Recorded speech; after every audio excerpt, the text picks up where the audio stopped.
Welcome, Dirty Peasants, to Wartwood Gazette, the Amphibia podcast. This is episode 53, and today we're discussing Amphibia Season 3, episode 15, Newts and Tights and Fight or Flight. I'm your host, Nick, and today we have on Pickle Man. Hey. Impact. Yo, what's good, everybody? Chuck. What's up? Our new member, Sticks. Hey, happy to be here. Oh, that's awesome.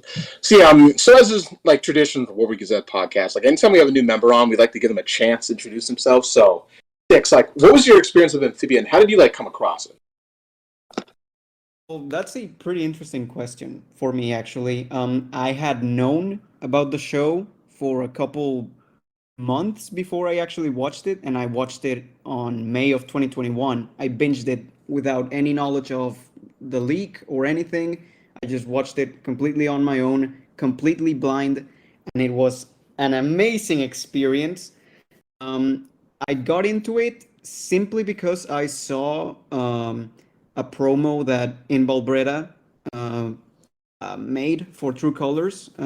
She put it up on Twitter. I saw it. I thought it looked pretty good, so I said, okay, I may as well check this show out. It's been on my radar for a while, so yeah, that's how I got here.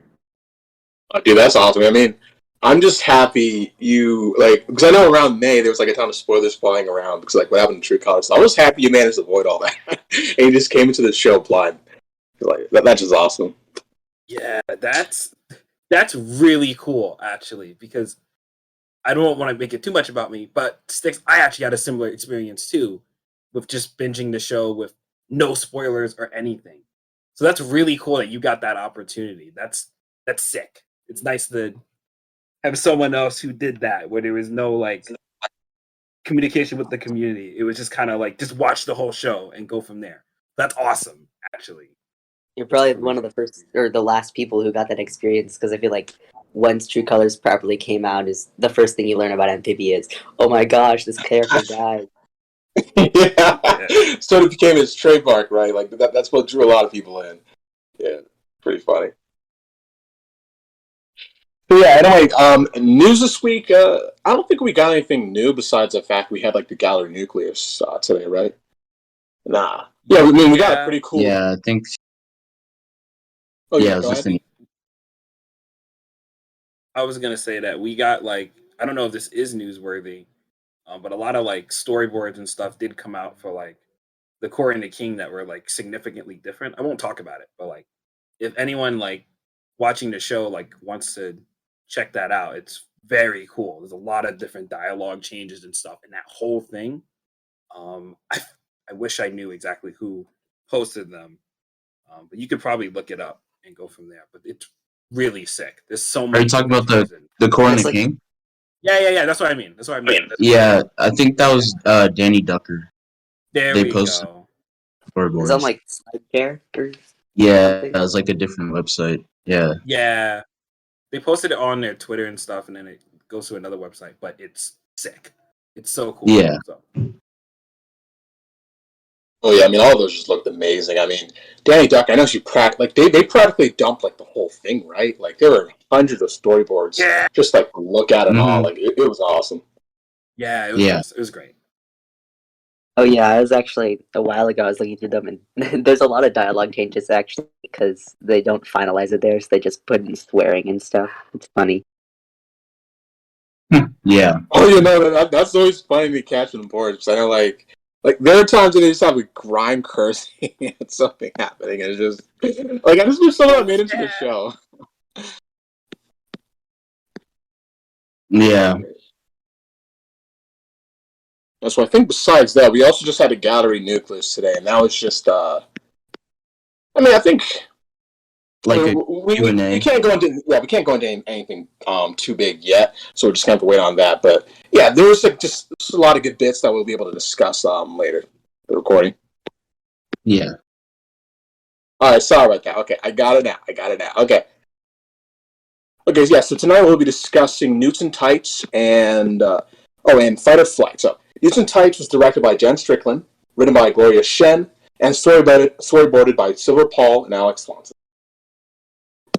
Okay. Yeah, we're just going to jump to general thoughts for this episode, so I'll just go first. I mean, this might be like a bit of a hot take from what I've seen with the fandom, but personally, I found like Newts and Tights to be my favorite recruitment episode out of the bat. Like I know a lot of people will say Old Town Road or maybe Root of Evil, but there's just something I really loved about the connection between Tritonio and Anne. Plus, I just love Combat Camp, and this episode connected nicely to that while just giving both Anne and Tritonio some solid character moments. Plus, I don't know, it's really funny, and a lot of the action scenes are great, like especially towards the end. Yeah. Anyway, Sticks, what are your general thoughts on Newts and Tights? Well, generally, I think what I like the most about this episode in particular is that, well, I don't like to compare episodes, but just in general, when you take Anne here and the Anne that we had back in Combat Camp, and when you compare how she dealt with Tritonio as a character and his decisions and his general way of thinking, it marks a pretty striking kind of path that shows really how much she's grown and how much she's changed since those times in season 1. I thought that was really satisfying. No, I completely agree there because you could really see a difference in the relationship compared to Combat Camp this episode. All right. Yeah. Anyways, Chuck, what are your thoughts on Newts and Tights? I guess I thought it was a fun, I thought it was a fun episode. It was nice to see Tritonio back with his merry men and their little shenanigans. And it was nice that Anne gave him a little bit of pep talk about having a team and stuff like that.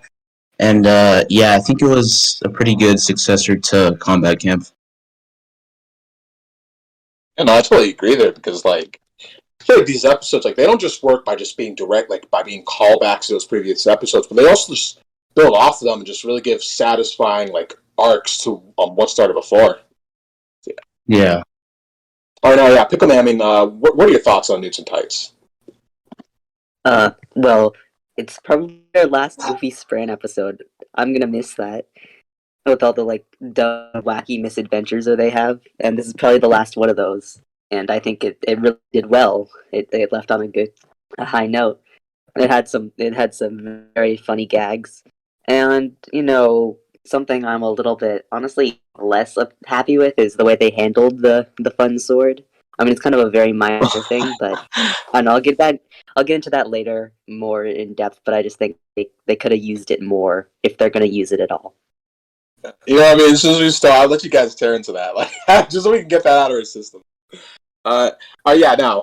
Impact. What are your thoughts on Newts and Tights? So, Newts and Tights is the weirdest, in my opinion, this is the weirdest and most bizarre episode of 3B. This episode feels so out of place, but not in a bad way. It's still really fun. I love and this episode, her kind of relationship with Tritonio there. But the fact that the background, the sky isn't all what's it called, polluted, that we've seen throughout Amphibia before, or the woods are just perfectly fine and normal, they're not destroyed or whatever, or even the robots are so weird. I'll get more into it when we get there, but this episode had such a weird vibe. It fit 3B, but it was it's the weirdest one. If you took a screenshot from this episode, you might know it's 3B, maybe, but I wouldn't be surprised if someone random in the show thought this was 2B or something. But it was really fun. I liked Tritonio coming back. That was great. And I love Anne's relationship with him. I'll go into it more in detail, but this episode was just bizarre, but it was fun. So, yeah.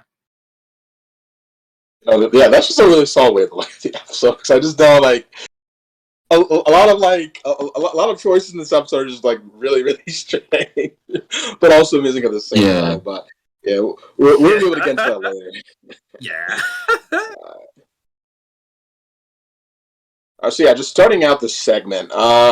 We have Anne and Sprig on a recon mission, just scouting out and just I'll be honest, I was surprised by this, but a battalion of newts and toads who are actually serving King Andrews. I mean, I figured that like. I figured that it would just like, I mean, his only army would just probably be maybe Bog and his soldiers and this is robots. So, I mean, I was plenty surprised just by the fact that this is an actual thing going on, but Yeah. Yeah, it's Second one of time we those were robbed. No, Chuck, you can go.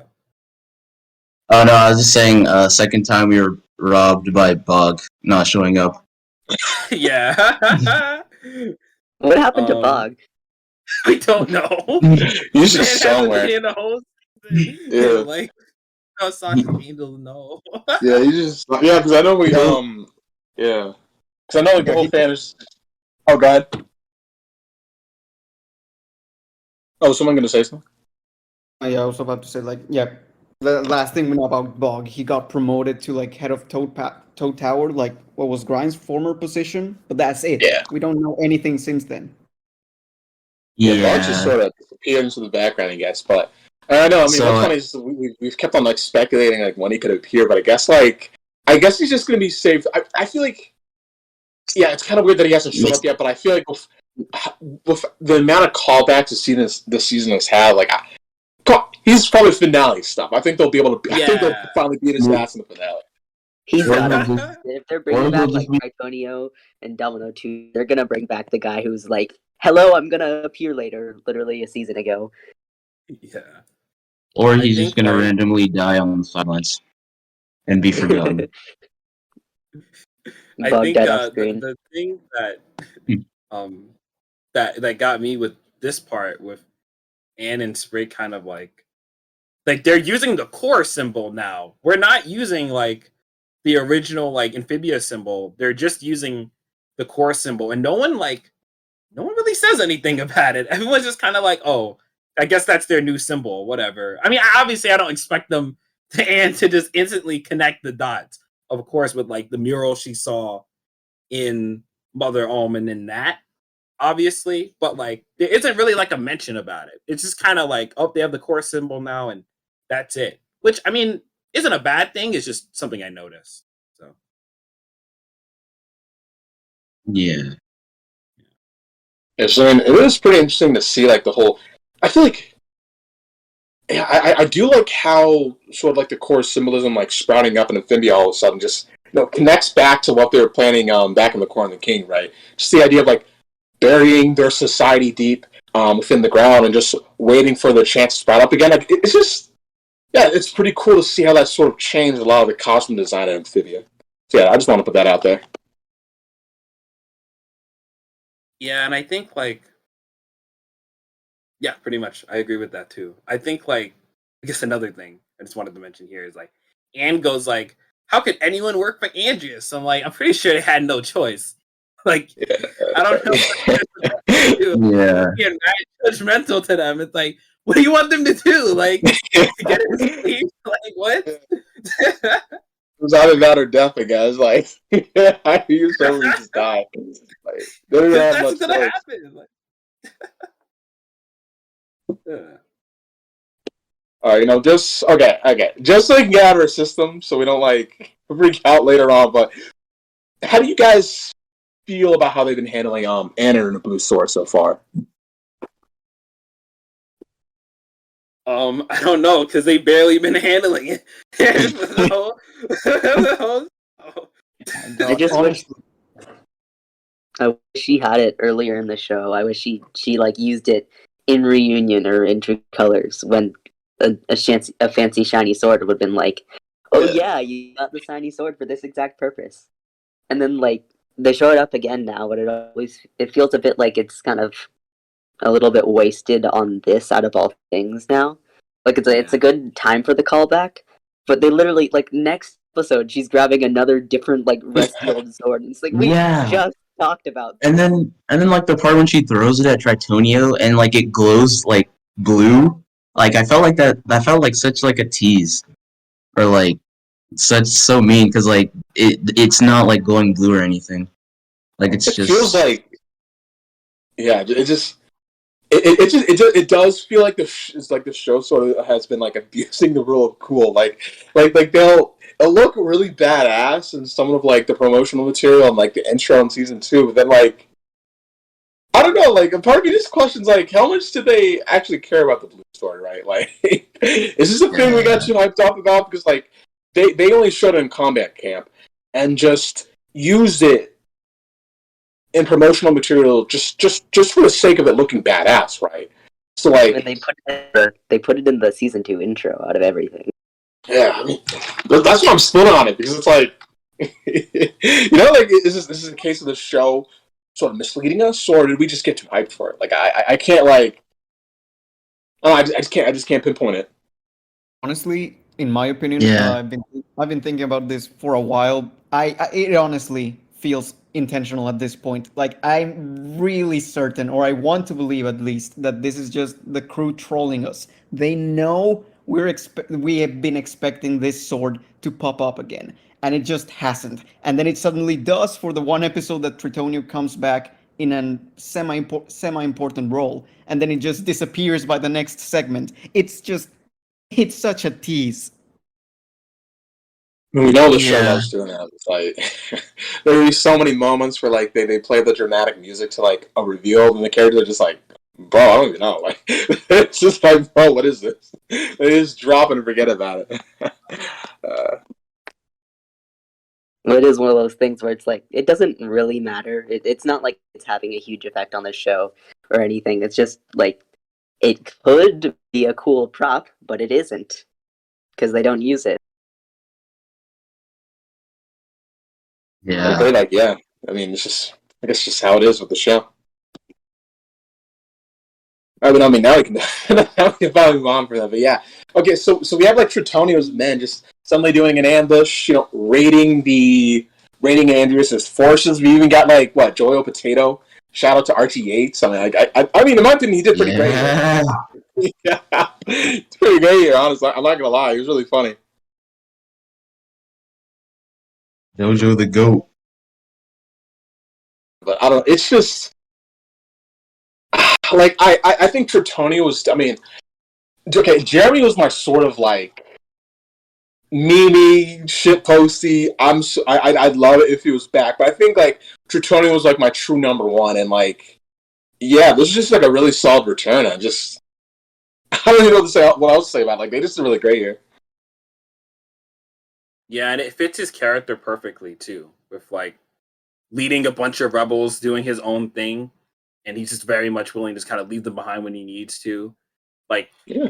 it just all kind of clicked. It was like obviously we already kind of knew from like the description or the synopsis that Tritonio was coming back. It was like old mentor, like who the hell else is that going to be?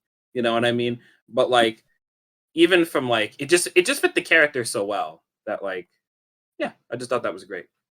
Yeah. I mean, it's just Tritonio not giving a shit about the fact that Amphibia is in an apocalypse and is about to go to war. Like, that just fits him so well. Like, he doesn't care about the state of the world at this point. All he cares about is just looting people and getting richer. Like, that's all he wants. Like, Yeah. he's like, how do you describe him? Like, what, chaotic neutral? Like, he's just... Yeah. And then we Yeah. get like story. He's just sort of doing his own thing. I find it funny. He was kind of like a conglomerate of references, and then like cartoonish made him. I think he's kind of Amphibia's specific brand of cartoony villain at its peak, where it's just like, well, that's not true. Union's cartoony villain at its peak, but he's close up there. It was just kind of like a chaotic character doing dumb shit for the audience to giggle at, and it just works well. Yeah. Yeah, well, like I think what's interesting about the 3B so far is we've brought back so many characters from season one. A majority of them have been like villains, right? We brought back like Barry, Apothecary Gary. Now we bring back Titonio. Now we've been bringing back like Domino 2. I wouldn't really consider a villain per se, but point is that we've been bringing back so many like antagonists for the show. I don't know, like season 3 has had like kind of this pattern of villains in the sense of like 3A had reoccurring antagonists like Cloakbot and Mr. X. We had actual big bads in the show like Andreas and Darcy. And now we're having like a lot of redeemed villains kind of like play a big part into the story. So Sasha leads a lot of the narrative in 3B. We're bringing back Apothecary and Tritonio. So I like that season 3 has kind of been like, I wouldn't say maybe the rise of villains. I don't know, but it's been like definitely way more prominent than we've ever seen in the show. And 3B has just continued that with, instead of like Andreas and Darcy kind of being like, they're still always causing trouble, but kind of like indirectly, they're not like actively fighting our heroes just yet. But it's like, I like that season 3 has kind of brought kind of the rise of villains in the show a lot more, where they're always reappearing or always being a lot more active against our heroes in a way. So, or just becoming more a part of the plot as a whole. So, yeah. I think it worked really well with the overall theme of Amphibia being in part about changing and growing and to be a better person. And it was all about, for a while, it was like Anne was learning from the Planters how to not be a bad friend and what a good friend is. And then now she's kind of having a ripple effect where now she's being a good friend to all of these ex-villains and they're becoming nice people. Yeah, exactly. And I think with it too comes like, Anne has this really cool thing throughout this season where like, especially 3B, she hasn't really had like a big episode to herself besides like where she's like truly super changed as a character. 3A kind of gave her that. 3B is giving her a lot of like small things like with Sasha and stuff or mending their relationship. Fight or Flight was really the only time where we ever got a little something with that. Which is the next episode, so I'll talk about them a little bit. But like, it's really cool that like Sasha Anne's growth as a character has allowed her to kind of be like to support other people around her and kind of lift them up too. So we see that with all the villains, Apothecary, Tritonio. So that's a really good point. Yeah. So yeah. I mean, I really agree with you guys there because like there's just been this connective theme they've been building up ever since they got the 3B, like just. And like putting her trust in people and just expecting them just to do better than like they usually do, right? And that's just it's just really nice. I feel like by the time this arc ends, like it'll just be really satisfying to step back and just see how they really connected everything and just play things out. It's just having a show originally start with like Amphibia being like this conduit for Anne to change and just becoming a better person, and then having her to sort of turn around and doing that the same for Amphibia itself, that's just a really nice way for things to go for Circle. Yeah, and honestly, I kind of wonder, because we know that the prophecy, I mean, it was a little bit cleared up in Mother of Olms and then a little bit cleared up by Matt himself being like, yes, you guys finally get it. The knight is supposed to be the representation of Amphibia's worst side, and being about how the like 3 girls change Amphibia for the better by like bringing it out of its worst self. And I kind of wonder how that's going to start to play in big scale. Like, are they going to like convince the core to be good, or what exactly is going to go on here? Probably kick the core's ass, is what I'm guessing. I hope so. Yeah. Everything is crossed. I mean, you guys know me. I'm still betting on like them all powering up, flying around, just beating up whatever they have to. Like that's still like my idea for like the final battle of the series. But we still don't know how they're going to power up, right? I mean, other than Anne, we don't know how Sasha and Marcy are going to really suddenly be super powered. And I think that could partially play into it, because if that's like their whole prophecy thing, maybe it's gonna have to do something with when they unlock their best selves or something, then they can like fight off Amphibia's bad side. Yeah. All right then. Yeah. So moving on to the next scene. So yeah, I mean we have like I thought this was pretty cool. Like Tritonio's secret base, like all his how do they even describe like his merry men? All his merry men just partying, hanging out, having fun. Like, I mean, I just say like, yeah, this is like one of my favorite jokes from the episode. But just like, like Sprig, like completely missing the point of Louis's name. Like, and when she explains it, he's just like, "Oh, I don't get it." Like, I don't know. I just thought that was really funny.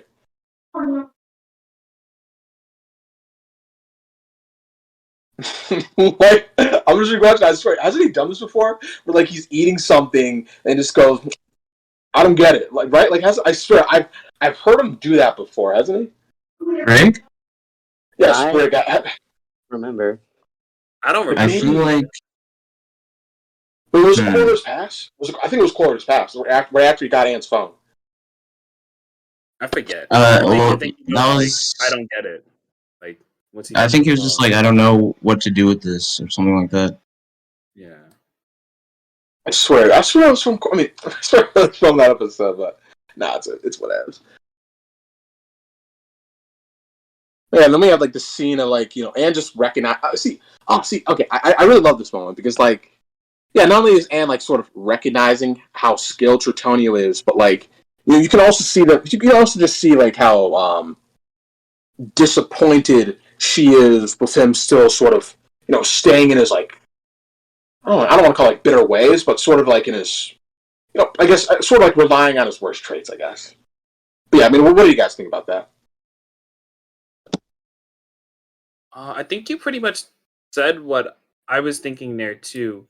This backstory is like relatively like simple. Like there's nothing like crazy about it. Like it's pretty like basic bread and butter, like not even orphan or like on the streets, live out on your own kind of thing. Which is funny because this is kind of like the opposite of Anne's sort of like thought process of relying on your friends or companionship. I don't actually know. I shouldn't actually go there yet until we get to that scene. But yeah, it wasn't like anything like super crazy. It makes you understand why Tritonio betrays people in combat camp, or why he thinks for himself that way. So I guess you could say it recontextualizes that part. So yeah. Yeah, I mean, I won't lie. Like, I did not expect a Tritonio backstory at all. Like when the scene started, like I know we were supposed to kind of take it serious, but I was laughing the whole way. I mean, like he looks so dumb. Like just look at him. Yeah. Oh, then there's just like this shot of them all walking together and and they're sort of like leaning back. Like what was with all that? Like, It kind of gave me Doofenshmirtz backstory vibes, where it's like kind of so bad that it's a little bit funny. yeah. It's just of course he has some kind of sad backstory. This is Tritonio. Yeah, and just like the fact it opened up with him getting like, what was with that? Like, it's some giant foot just fucking kicked him. Like, why? That part was funny. It was so comedic. It looked like Angie. This is like how big like the foot was. Like, I know obviously Tritonio is tiny, but like it looked that big. Like he just launches them across the screen. It was funny. Yeah, that was the same place where Marcy fell off the stairs. Oh, what? Same background. Really? Yeah. Oh, I see. Yeah. No, yeah, you're right, Chuck. Yeah, I guess they're just like reusing some assets for this episode. Yeah. Yeah. Yeah. Well, also, yeah, the street vendor from Lost in Newtopia came back. I mean, is that technically his callback? Like, I guess. Yeah. His name is Jerry, right? I think that's his name. The only Newtopia townie that'll get a callback this season. Oh God! Wait, no Bella? No Bella. No Priscilla. No Priscilla. Like, that's her name. No, yeah, Priscilla. I was trying to. No Gertie. Like it's just this random street vendor who went road when he had to drive down Polly and Ann. And it's not even a callback. Like this is literally a flashback. Not even present day. Oh man. That sucks. They probably all died anyway. Jesus, that's morbid. I thought they'd be like slaves or like something in the robot factories. Like Uh, it's straight up maybe. dying. God damn. There's a slight chance they survive true colors, but we'll never know. Yeah, we'll never know. Andreas really doesn't like care at all about what happens to his citizens, huh? Nope. Yeah. Part of them broke like 1,000 years ago, pretty much. I should have asked earlier, but like, what do you guys think about Tritoni's new design? Like, he's basically this world's Robin Hood. Like, how do you guys feel about that? We gotta talk about the tights. You know, we gotta talk about the tights. Like, You gotta talk about that bulge too. Oh no! It's true. He's packing. I'm telling you. All right, Doug. No. Instantly demonetized. Jesus. Yeah, we can just move on to the next scene. Well, I mean, I wonder how they got that past the censors. No. Okay, but something I was did too want to mention, Chadley. though. Jesus. Okay, but something I did want to mention, like, I probably should have mentioned earlier, but I just thought it was pretty interesting that they even like sort of mind control like the basic Amphibia creatures. I know, like, okay, obviously, like, the giant serpents, like, those are going to be hard to tame, right? Like, we've seen how dangerous they can be even without the mind control collars. But, with the beetle, I swear, we've seen, like, we've seen other episodes where they just seem pretty tame themselves, right? Like, you don't really need to force them under your submission at all. So, I don't know, that just had me thinking of, like, this sort of big disconnect the core has caused between amphibious people and, like, nature itself, right? Because, I mean, that's sort of, like, the core's whole vibe. Like, it's just this inhuman monstrosity that goes against the natural order. So I don't know. I just had that sort of in my mind how they've been designing stuff. That's a really good point. I didn't even think about that. Like, because most of the animals they already had in Amphibia, they already like all the rideable animals and stuff. They were able to kind of just tame and control pretty easily. They didn't have to use the collar. The things they do use it for, like, they're mostly using it on like the snakes and stuff, or things that are like more combative. That's a really good point. I'm surprised we even had the collar come back. I don't know if it doesn't downplay Commander Ann, but I do find it funny that like we took out a whole factory of these things, and Sasha said it'll be a huge dent in Andreas's army. Immediately we see these collars come back again. Yeah, because like I just always I always thought about that, because it's like I feel like even if they have Ander, I feel like they're still technically mosquitoes compared to like what Andrews is fighting, because it's like, come on, like he cares a lot more about his robot army than like a couple like random base that are just like thousands of miles from Utopia. I feel like he probably won't even care. Yeah, and it's like, I mean, one thing I will say about the collars though is that I love, like, one of the things that, like, we've seen like Andreas have like a bunch of like stuff from other worlds, and of course Amphibia like being destroyed and stuff is we would see what happens to all those other worlds that like get invaded and stuff, and we're seeing the examples there. But I do really like how just the collars in general have like allowed Andreas to just use like all the different like monsters and stuff we've had throughout the show, and just kind of just put them against our heroes just like at his will, or at least people in his army can. I just think that's really neat. It's a good way to show like what Andreas does to other worlds by distorting and destroying Amphibia. So I don't know. I think the collars are just a really good way to just have this easy, like, okay, these things are with Andreas, they're gonna kill us now. But also like it kind of allows like not violence in the show, but like it allows them to actually attack the monsters without like directly hurting them, because they could just get the collar off and it's good. Like, Yeah, and like it slash at the collar and not slash at the snake itself. So yeah. It also lets us keep the like you fight one amphibia creature per week sort of format without like making it not be plot relevant. Now that the like fighting a random forest creature wouldn't be as relevant, because if they just have them all be mind controls and on Andreas' side, then Anne can be fighting them and be helping the rebellion. Yeah. Yeah. So it doesn't feel like you have to roll your eyes and go, of course this random amphibian monster pops out to try and kill them, right? They're here to fight them. Okay, yeah. So Yeah. all right. So next we have this. Next scene we have okay, what do we even? Okay, I just have to ask. We have. What is Tritonio's crew even called? Like, did they even give us a name? I'm pretty sure he called it his merry men. Oh, his merry. Okay, yeah. So I don't think they have a name. Yeah, so we have Tritonio's merry men and him raiding another carriage, and yeah, I mean, in fact, I feel like this is where you can say the episode starts getting really bizarre because I mean, what was with all those robots and clothes? Like, Yeah. What's all this about?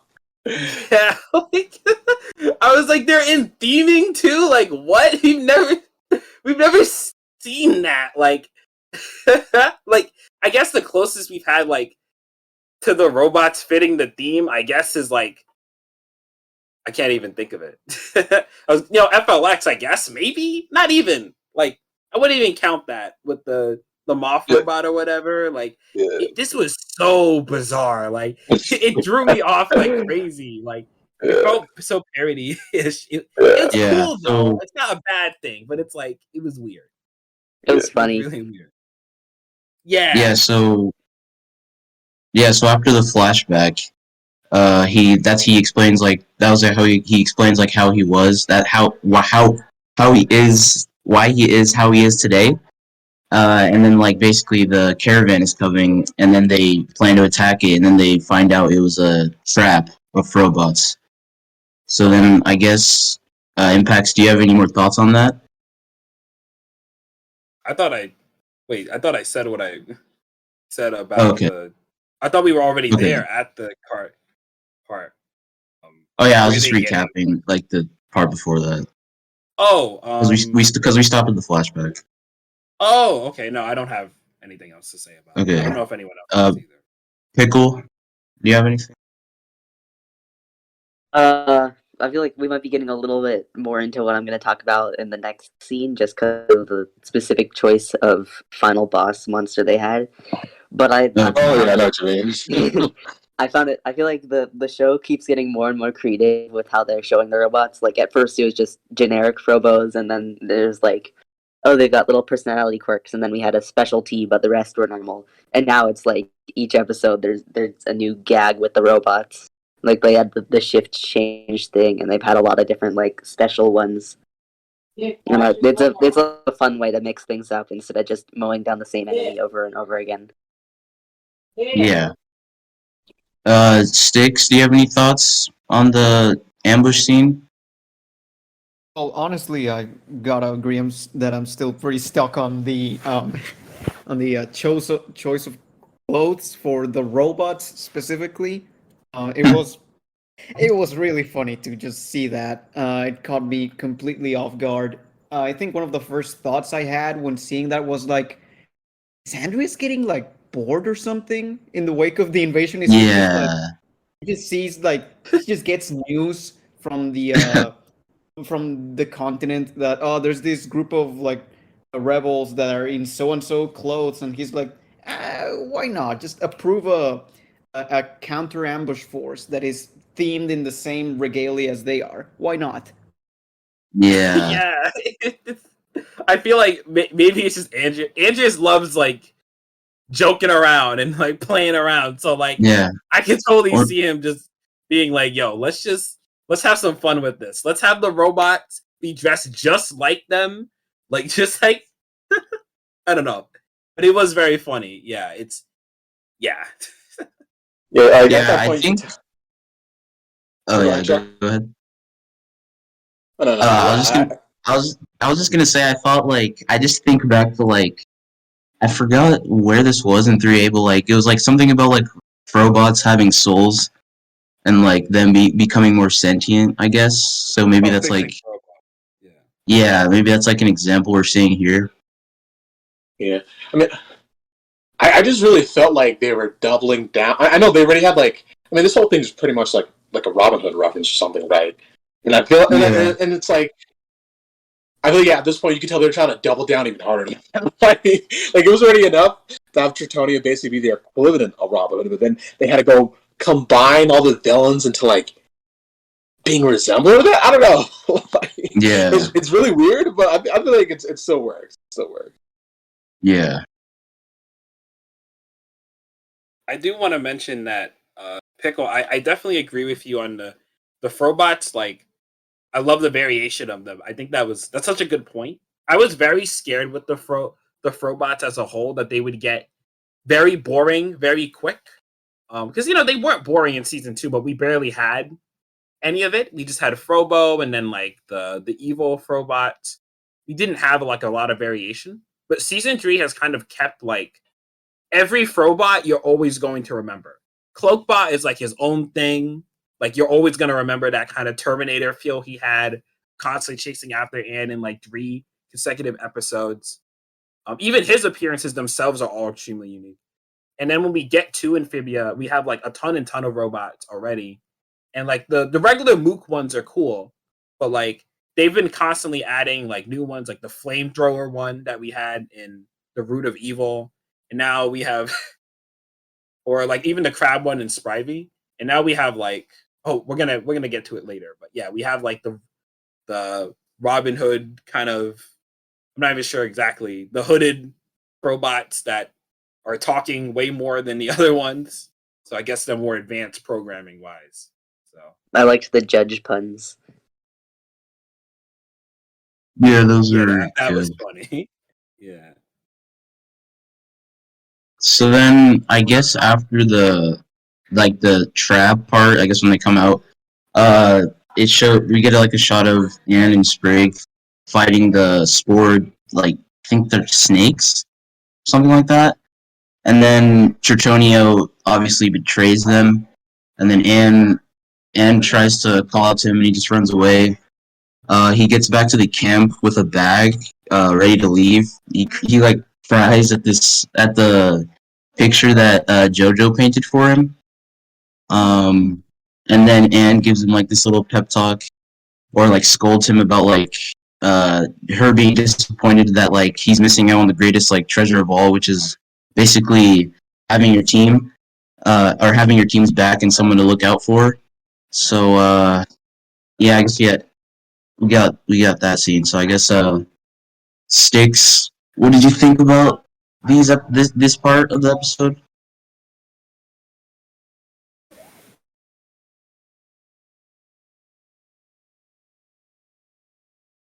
Sticks.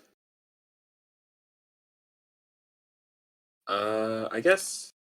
Oh no, we can't. I think Styx is having audio Uh, problems.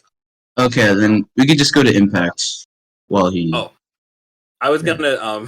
There's a lot to say about this scene, but one of the things I found just Tritonio like had like the perfect opportunity to help them. He had like there was no risk for him to like just shoot an arrow at like one of the wheels or something or whatever. Like, and he Yeah. just gives up. He just he just I didn't tells him even to piss realize off. that. I'm out. Like, I didn't realize that. But you're so right. Holy shit, Triton. I mean, I guess he. Dang, I mean, I guess that sort of shows how dedicated he is to one of his philosophies, right? Like as soon as he sees even like the slightest risk, like he just fails, right? Like, because, I mean, you're totally right. Like he totally shot some arrows at the wheels to help him escape, but no, Tony just totally bailed. Yeah. Pickle, do you have any thoughts? I think I've said most of what I said. I do think it's a kind of funny the way he's like, what, me care about people? No way, that was an accident. It's kind of a funny way of him still being aloof about it, and obviously not buying it. Yeah. yeah. Sticks Yeah, is so- your. Oh, sorry. Go ahead. Is this a little later in the episode when he points out that Anne's changed since he trained her, or Oh, yeah. Oh, that's Yeah. a little later. That's yeah, way later. Yeah. I wanted to mention something Okay. about that too. Yeah. Sticks. Yes, can you hear me now? Yeah. Oh Oh yeah. yeah, we can hear you. Oh, okay. Thank God. Well, yeah, this scene, I really like this scene.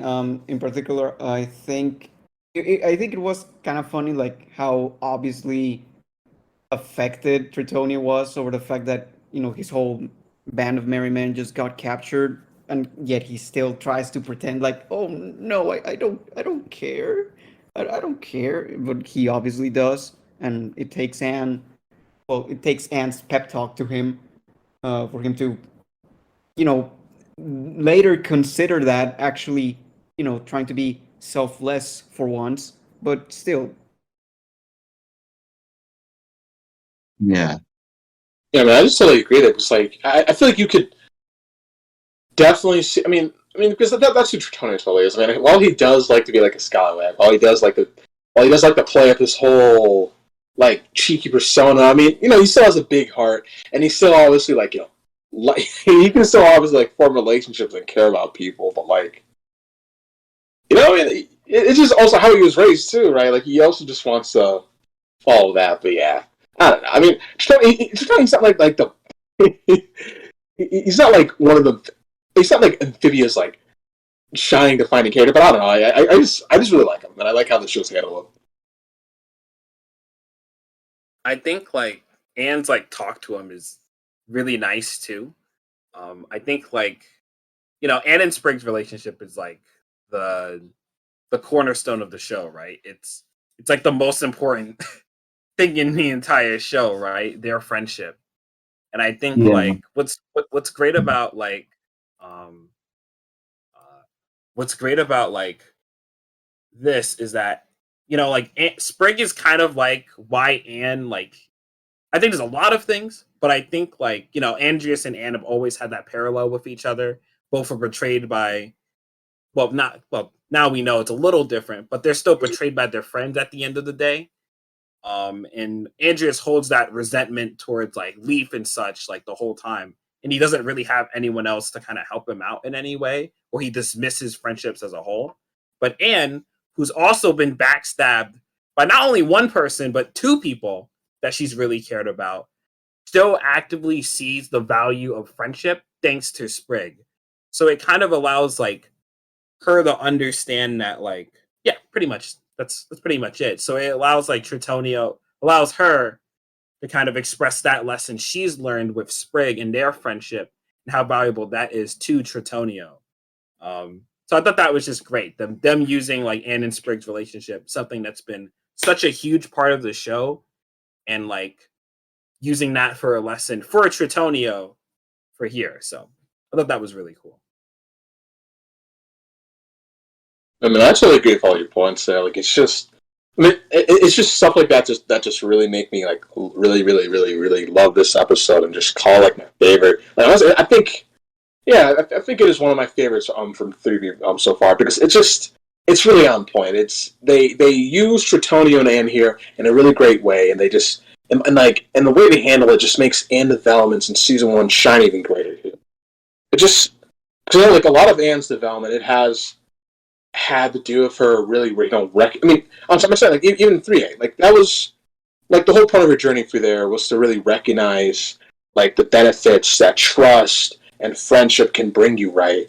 And so she brings that back with her to Amphibia, and so when she sees Tritonio completely screwing that up for himself, right? Like she just can't help but get herself involved because she understands just how valuable like just friendship itself can be. Yeah, and I think like the thing that's nice about that scene too is that Anne doesn't like dismiss Tritonio's like past in that sense. Tritonio goes like, if you like lived like me, and Anne's like, okay, I get that. That makes sense. But like, look, dude, that's not really how it works anymore. That's gonna work like forever, you know? And I like how she connects it to like his kind of thieving, kind of like not persona, but like him being a thief in the sense of like you're losing something like something a lot more valuable than just like material goods, you know? So I think that was just great as a whole. And again, Anne is a character now who's kind of boosting other people up.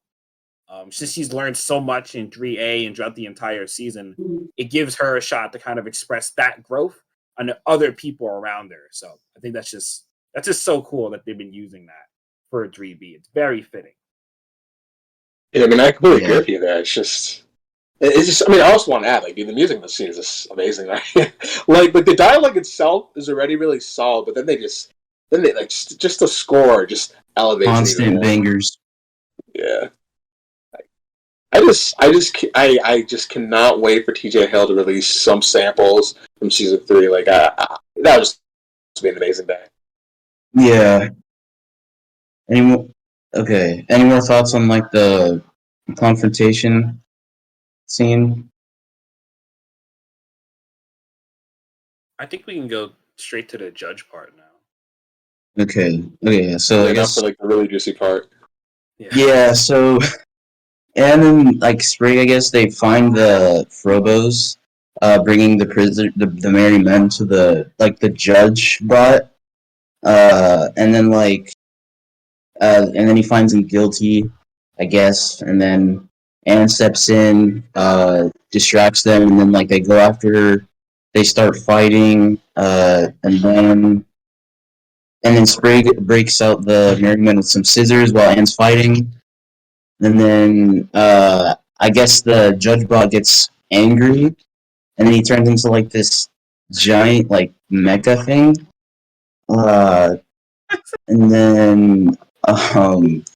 And then he uses gavel as a weapon, and is shocks, and then he starts throwing rocket launchers.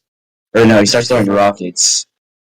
And then and then Jojo Potato almost gets crushed, and then Tritonio comes and saves the day with one of his arrows and shoots him in the eye.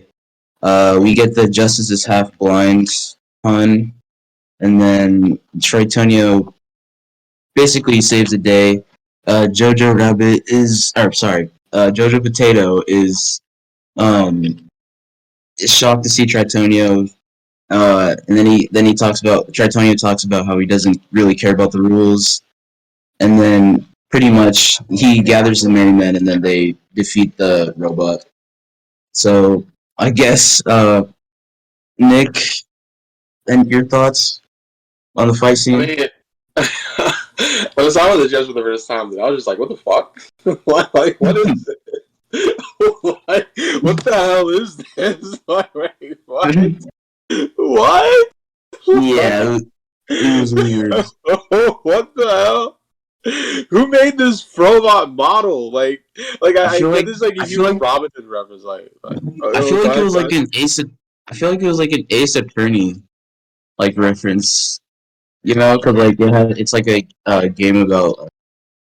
It's like those court memes, the objection memes. I don't know. I just thought it was. Reference? I think it was. I have to. I'm not sure if it was. I feel like if it was Ace Attorney, I felt like they would have been more direct with it. You would have just heard objection out of nowhere. So it might have been true. Yeah. If you're gonna do an Ace Attorney reference, you have to do that, right? You know what I mean? So yeah, that's true. Speaking of references, do you know if the Jojo Potato name is a reference to something? Because I know nothing about Robin Hood. That's 100% a reference to Jojo Rabbit. Because the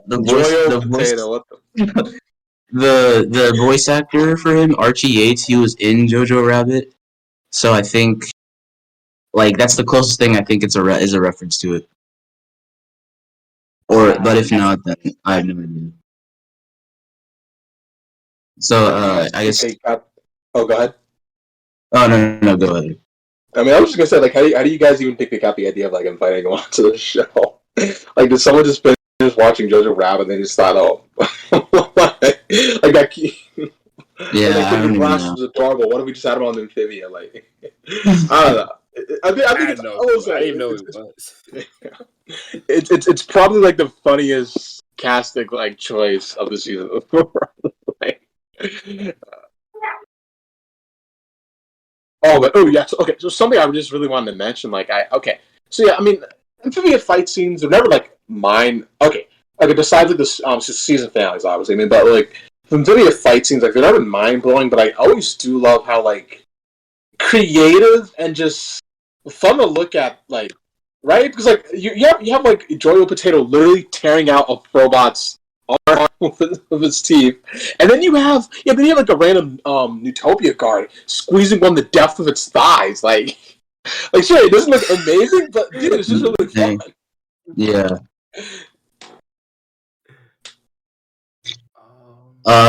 Pickle, do you have any thoughts on the scene, the fight scene? I kind of what I have to say has basically already been said. Sticks. Same here. Impact. For me, if we're gonna backtrack a little bit, I did want to talk about the judge robot itself. Yeah, Nick. When I saw that robot, I was like, I thought I was going crazy. Like, what is happening the whole time? Why did Andreas make a judge robot in the middle of the forest? What? Who knows? They could have did it on their own. Probably. You never, but like, you never know. Yeah. This episode, that was the point where I was like, this is the weirdest episode of 3B ever. Like, it fits, but like, it doesn't at the same time. But the fight scene itself is really fun, though. It's not like I would say the craziest of the show, but I do like how fun they have with it, especially the judge transformation scene. That thing goes for like 100 years for how long that takes. But it was very fun. It's super goofy. It's super like, it fits Amphibia. It just didn't. It didn't feel right in 3B, but it was still fun. So I'm not like, oh my god, they shouldn't have had this part or whatever. But it definitely drew me like for a loop. I had to rewatch the episode like 2 times to like process what was going on. So yeah.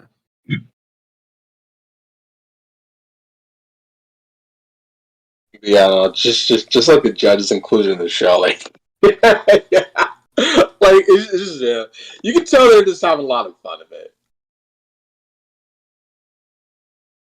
Yeah. So I guess after the fight, and the whole gang like they have a gruel fest, or they have some gruel, I guess, to celebrate their victory.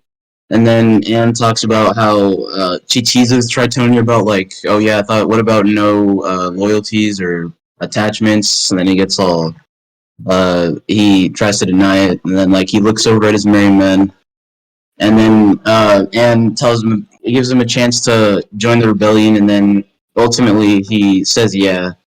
So yeah, and then it cuts to Wartwood, where Anne is talking to Sasha, and then yeah, we'll just stop there. Yeah, I was about to. Yeah, let's just keep those scenes separate from each other. Yeah. So I guess I'll go first. I'll just say like I really like the music during this part, since like it was really like it really fit the vibe and like the classic like I don't know, it reminded me of like it really did remind me of like Robin Hood type music, with like the music like the victory was like won, and like it was like the nice like guitar background.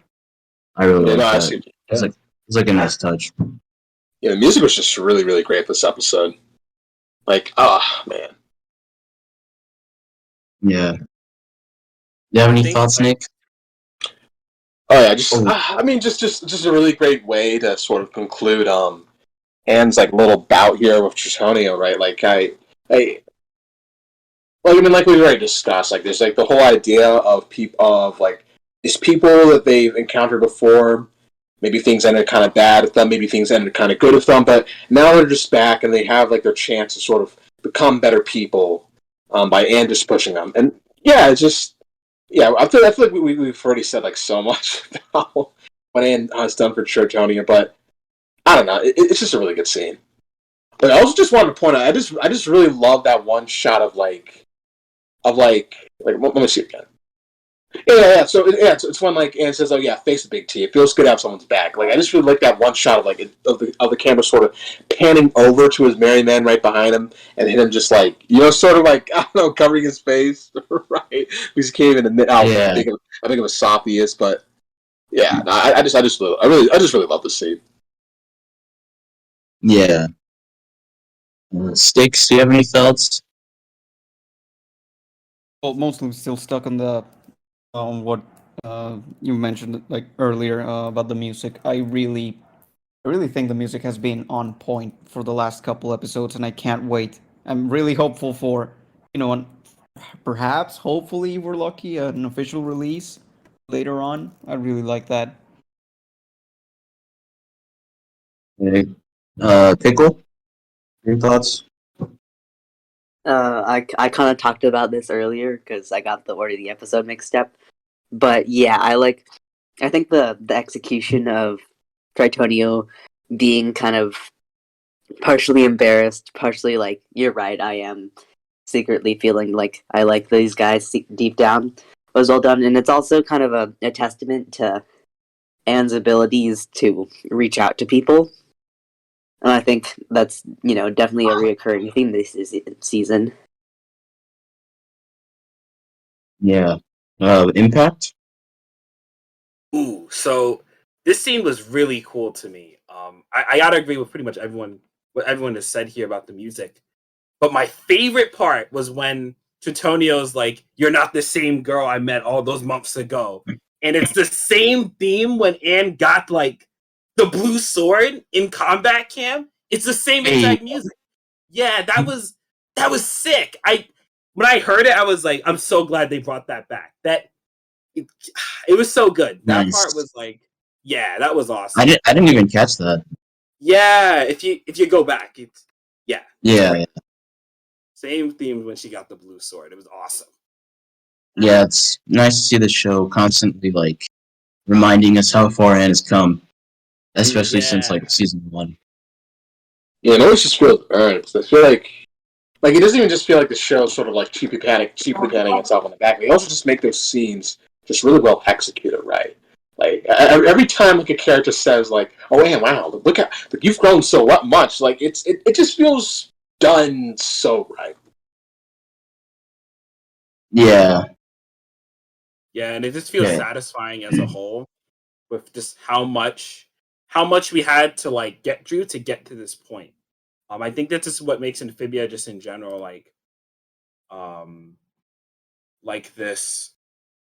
It's going to be so much better when we have everything. Like when people just get to like binge watch the whole like 3 seasons, everything's just gonna Yeah. connect so flawlessly. It's so great. It's so satisfying to see Anne like be the one to give lessons to people instead of being the one always having to learn a lesson all the time. That's Mm. just that's great.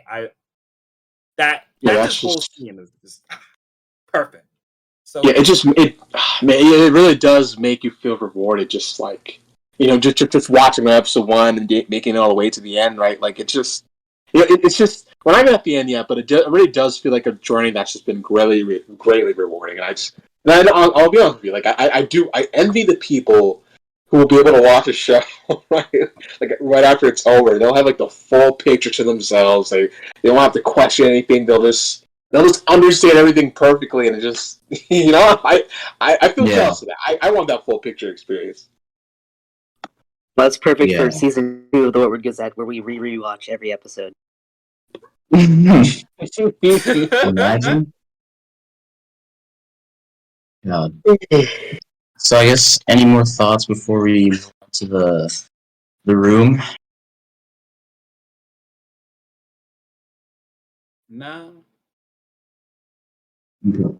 Yeah. So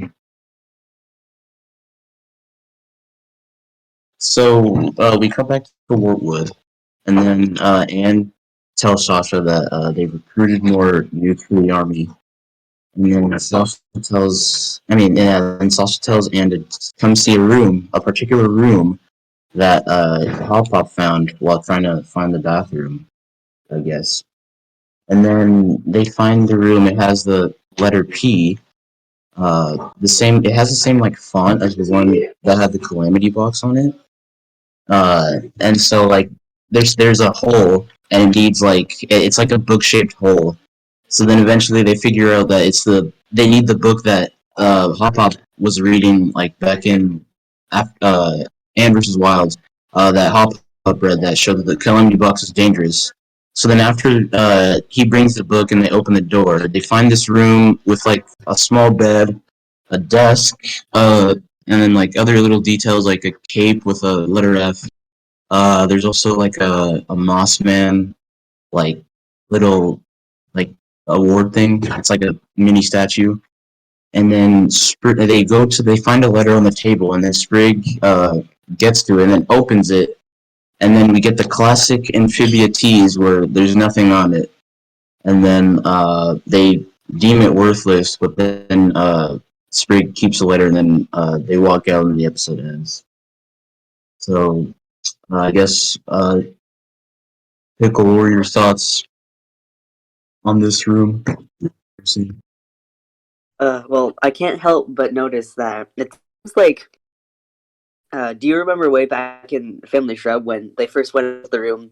They had all the trials, and each one of the kids had a planter thing that they were good at. With Polly finding like her ancestor that was the fighter, and then Sprig could tame the beast, and did the like video game puzzle. Well, I think it's possible that Leif is Hop's like planter parallel, because I know that Leif has the visual similarities to Sprig, and Sprig also is the one who kept the letter at the end of the episode. But I think between they've both taken the Calamity box from loved ones to do what they thought was going to be protecting, and they both and they both kind of seem like more of a matriarch / patriarch figure, just from Leif being a very old ancestor and Hop Hop being just the old one, like the literal patriarch. And then also Hop Hop's the one who could get into this room. Well, with the other three, they could all be the one to navigate one specific room. So I think Hop Hop might end up with more parallels to Leif in the future. Well, yeah, that's a good that's a good point. Sticks, your thoughts on the room part of the Leafs room? Let's say. Honestly, I have way too many thoughts on this. Like, there are so many details that I absolutely adore. Just first of all, the fact that the door itself is like adorned the same way as like the intro title card is for every episode. Oh yeah. Yeah, the fact that the P for planter that is on the door is like very obviously just an upside down L that stood for leaf at one point, I would bet. So that gives us a clue that that not only did Leaf like change her identity, she's also pretty much or very likely the first plantar ever, and based on like the state of the room as she left it, it's likely that well that kind of morbid, but she didn't die there, and also that she probably lived most of her life in there after taking the box, which is like pretty sad. It kind of fills in the dots about what happened after like Court the King, and then because like we don't. But then there's like another thing where it's like she either like stayed here for a little bit, then went to Earth, or she went to Earth and then came back here, and then like lived in Wartwood. So because we know that she went to Earth like and gave the box to the Vikings. So I don't know. Yeah, that was interesting. Right now, I think my theory is that she just went home, left a note, and then left for Earth forever. And she just stayed there. I mean, Andreas would probably like want her head if she came back. Yeah, that's true. I always assumed that like they were searching for Leaf like as soon as the box like got out of Newtopia. We don't see it, but like because we don't need to in the core. But I assume they actively tried to look for her, and she was like, "Nah, I gotta get to Earth. I'm out. Peace." It's like as soon as she met the mother of the Ohm. So Yeah. So I guess Nick, what are your thoughts on this like end of the episode? I mean, I was like, when I was rewatching like Newts and Tights, like I was so absorbed into like Tritonium and Ant's dynamic that I completely forgot this was like tied to the episode at the end. Like I guess it does feel. Oh, I don't want to say it feels disjointed. I guess like I feel like they do a good job of sort of like leading us into this big lorish reveal, but yeah, I mean I don't know. I don't really have much else to say like besides like what's already been said, but yeah, I'm just really excited to see where Sprague finding this letter leads him to because I don't know, just Sprague giving it like a longing look before leaving the room just tells me that it's gonna be something big. yeah, and I think like the thing that Nick, I actually agree with you on the disjointed part. Um, Amphibia has kind of like season 1 had these parts too. Season 2 kind of has these, but they're kind of more organic. Where I just like to call them plot moments, to where like the show will kind of stop and be like at the very end, it'd be like, "Yo, look, there's this like really important thing. We're gonna put this at this part and then dip out." So it kind of sometimes does feel a little disjointed. It's not like an insult to the show necessarily, but it is a way Amphibia does its storytelling. And I do kind of find it a little odd sometimes that it doesn't connect fully. I think season 2 does a better job with that than season 1 does, in my opinion. It feels a lot more natural.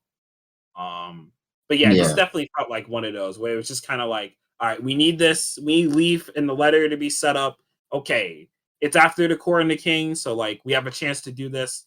Let's just hustle. Let's go at this like random point. They could have put this kind of not anywhere, but like you kind of feel it anywhere after the core and the king. They kind of could have just put this part. You know what I mean? So But I think it works well the way they kind of scatter bits of plot into the less super plot filled episodes because it means that the episodic style part of the show doesn't feel like it's entirely like just not not connected to the plot at all. By like scattering these about, it keeps people like into the thing instead of just having it feel like two different shows.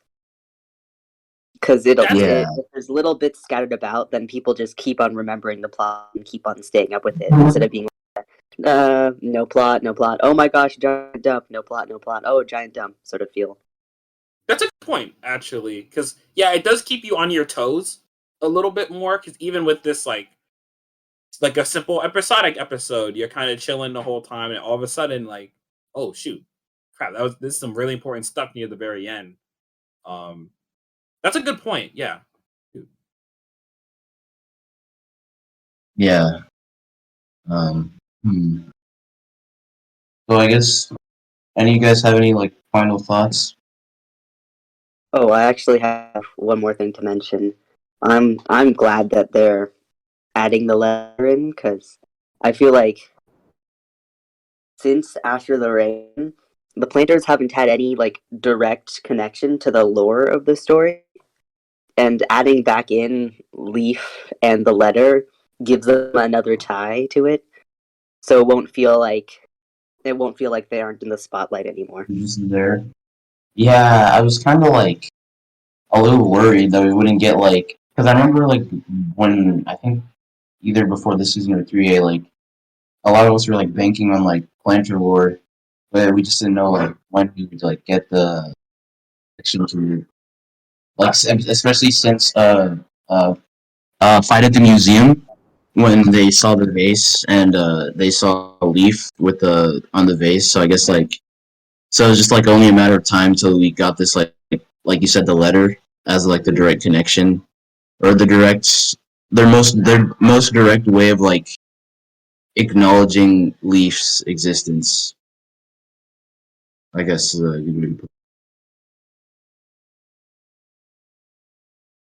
Yeah, and I think like just as a whole, like I think I've said this previously in the podcast. I think I'll just keep it short. But essentially, like it keeps the plan like 2B kind of like almost after 2A, 2B kind of like after the rain and a little bit of First Temple, the planters are kind of like not in the super big like finale parts of it, of like true colors and such. They're kind of like they're not as important as the girls. Essentially, the story puts its time on them. So I'm glad that like 3B has been really making sure that we use everyone in the cast to their fullest ability. So keeping the planters involved with Lilith, I think. Wait, Leif is the best play. So yeah. Yeah. Okay, so Yeah, I man, guess with that we can. Oh, sorry. I just wanted to like, yeah. So we're all good for final thoughts, right? Yeah, I think we're good. Okay, all right. Yeah, so now we can move on to Fight or Flight. All right, so Fight or Flight is directed by Roxanne Cole, written by Michelle Cavan, storyboards by Drew Applegate and Eddie West. Okay, so yeah, just so to keep it like a sort of episode summary short, we open up with Sprig, Sprig and like the man of the hour himself, Soggy Joe. Right? I think they're doing a stakeout. Yes. They're doing a stakeout because I don't know, someone's been eating their supplies, messing with them, and they can't have that happening anymore. And so yeah, they find out that it's Domino 2, another callback to season 1, and then hijinks ensue. Domino 2 gets captured, and she brings back Domino to the litter. Domino 2's litter to Wartwood, convinces them to take care of them. Then she and Sprig go off on their own to go rescue Domino. All right, and so yeah, just to start with general thoughts. I thought I'm still not sure like where I'd rank this episode myself in like I guess in like 3B's episodes, because I guess Domino 2 it was a surprise, but I guess personally like I wasn't dying. I think this is like one of those callbacks I could say like, yeah, I'm not exactly dying to have you back, but it was really fun though, because I do feel like Anne, she didn't even really get proper closure right when she had to like make Domino go away. So I don't know, it was just nice to see Anne get that sort of, I already used the word closure, but whatever. I'm just gonna, just the idea of Anne getting closure after such a heartbreaking end to that episode. That was nice. But yeah, just start us out. Sticks. Like, what are your thoughts on Fight or Flight?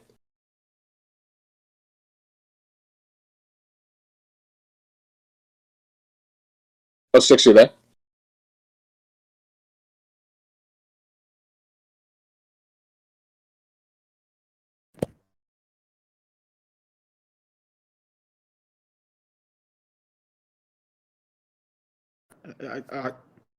I Oh yeah, we can hear you. We can hear you now. Yeah, we hear you. okay. Really, I don't know why my mic's having issues today. Okay, but in general, I really like this episode. Like seriously, personally, I think that this is like 3B's like Spider Sprig in that it's the most enjoyable episode or segment for me personally, at least. Um, I'll be fair. I kind of was really expecting that it would be Marcy, but I don't know. I think they handled it pretty well. Yeah, I agree with you there. Like, yeah, I know a lot of a lot of the hype was for like Marcy showing up, but I feel like what this episode had just made up for the fact that she wasn't there. But all right, yeah, Chuck, what were your thoughts on Fight or Flight? Like general thoughts? Yeah, general thoughts. Oh, okay. Yeah, like you said, a lot of us were expecting a certain endgame villain to show up in this episode because of the description. But I guess what we got was good because ultimately, like, I guess by the end, we got like a way for us to like interact with Andreas in the sky. We got air cavalry or cavalry, like just like a way for us to travel through the air, pretty much. And since like Domino 2 is like the alpha, then we basically got their whole species under our wing. So I guess the episode is fun. It was fun. It was a nice callback. You agreed? I mean, it's just like I don't know. You just made me think about like just the fact that like like there's still like this sort of like continuous theme between like nature and like how do you even describe the course? So it's like not deforestation, but like, you guys know what I mean? Like this sort of like what would be what would be like an umbrella term for like all of what the core is doing to like an amphibious environment and nature? Like Destruction. I guess destruction. I guess destruction versus nature or something. But I just love the fact that like you have like Anne rounding up not just like the people of Amphibia, but also like the sort of like the animals that inhabit it, going against Andrew's literal throwing army. I think that's pretty cool. But yeah, moving on. Pickle Man. What were your thoughts on Fight or Flight? I'll admit I was one of the many people who thought that Marcy/Darcy was going to make an appearance. Man, I was not at all disappointed by this episode. I loved to see Domino 2 come back. Domino was such a fun little gimmick. And I also think just the general execution of this episode was on point. I think for a last goofy episode before things all start to ramp up for the finale, this was a great send-off to that sort of goofy side of the show. I think, yeah, this is probably one of, if not the favorite, less super plotty episodes of this season. I mean, it might just be my just straight up favorite. I just love this episode. I don't blame you. This is a really fun episode all around. Yeah, so Impact, what are your thoughts on Fight or Flight? So, Fight or Flight. I think, we've all said it that I was so excited for this episode because this is going to be like, oh my God, I get to finally talk about Marcy on the podcast. I never had a shot to do it before. Here we go. Darcy's definitely going to be in this episode. And then it was Domino 2. And it was still awesome. It was still a really fun episode, honestly. I really enjoyed, like, we kind of got more of an not solo and adventure. Sprig was still there, but like, actually both episodes had Sprig and Anne be like our main characters for this one. But this was really kind of more of an Anne journey, and that was really fun. It was really cute. The whole episode was just adorable. And like, yeah, man, this episode's just really fun. I don't know where I would put it in my Dreamy list, but in terms of like the casual chill episodes, this was one of my favorites, especially just having all these callbacks and with Domino 2 showing up. I had really thought Domino 2 wouldn't show up because we already had Domino. So it was just kind of like, I was like willing to be like, it'll probably, like she'll never come back. So it's like, but like, no, they brought her back and it works really well. And it connects with what we're going to be doing with invading Andreas's castle. You know what I mean? We had to fly there somehow. We can't bring the entire Wartwood resistance on Joe Sparrow. So we needed something. But this episode was cute. It was great. So, yeah. Yeah, man, I completely agree with you there. Like, it's another one of those episodes where the fandom put a ton of baggage on, but I think like for what it was, it still did its job really well. All right, then. Yeah, we can finally stumble around to the episode then. Yeah, I don't know. Like, I just, I'm just in love with I'm just gonna skip Anne's line. I'm just in love with Saki Joe's line here. I don't know. There was just something really funny about how he gave it. Like, with all the destruction of natural resources, the wildlife has been forced to find food from outside the forest or whatever. And like, I'm sorry. I just thought it was really funny. All right, then. Yeah, okay. So we finally have Domino 2 ransacking their supplies. And yeah, then they chase down Domino 2 down the hill, and I just wanted to say, like, okay, I'm sorry, but they look so dumb, like running down the hill, like just like it's it's one of those. Oh, go ahead. I was gonna say, like, so there's a lot of goofy expressions this whole episode. I think this episode was, I might be wrong. I think this episode was boarded by Drew Applegate. I'm pretty sure. I know there was obviously 2 people for it, but let me check just a minute. Yeah, it is, because like Drew's expressions are like always super like they're super goofy in the best way possible too. We saw that in Grime's Pupil as well. They are so funny, and like this episode just nails it like every time. You can kind of tell when he's the one drawing the episode. It's great. So, Yeah. yeah. Like it's not even one of those pause it and it'll look weird moments. Like no, it just looks weird for the whole shot, and I'm loving it. All right, yeah. So they continue chasing Domino 2 into the forest, and like Spring and Soggy Joe are doing Naruto runs for some reason. Like you can just see more of the liberties like Drew Applegate just took with this episode. I'm like. Weebs. Yeah, no, like they're just weeb trash. Like this, they've been shoving so many anime references into this last half. No, Saki Joe even has like Zabuza's sword from Naruto. Like he even like, like that's just great. Yeah. One thing I did want to mention a little bit. We're going back a little bit. That the Loggle joke. Where they were like, we're running out of food and we might have to start eating Loggle. And instead of Loggle being like worried about it, he's like, you gotta catch me first. Like because he knows he was just he wasn't even scared. He was just like, okay.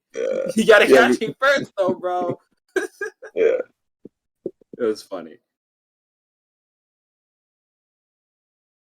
It was just great. Like, because you just know you can't do anything. You cannot do anything to Loggle. Like, Loggle just knows that Spring ain't shit. Come in now. Yeah.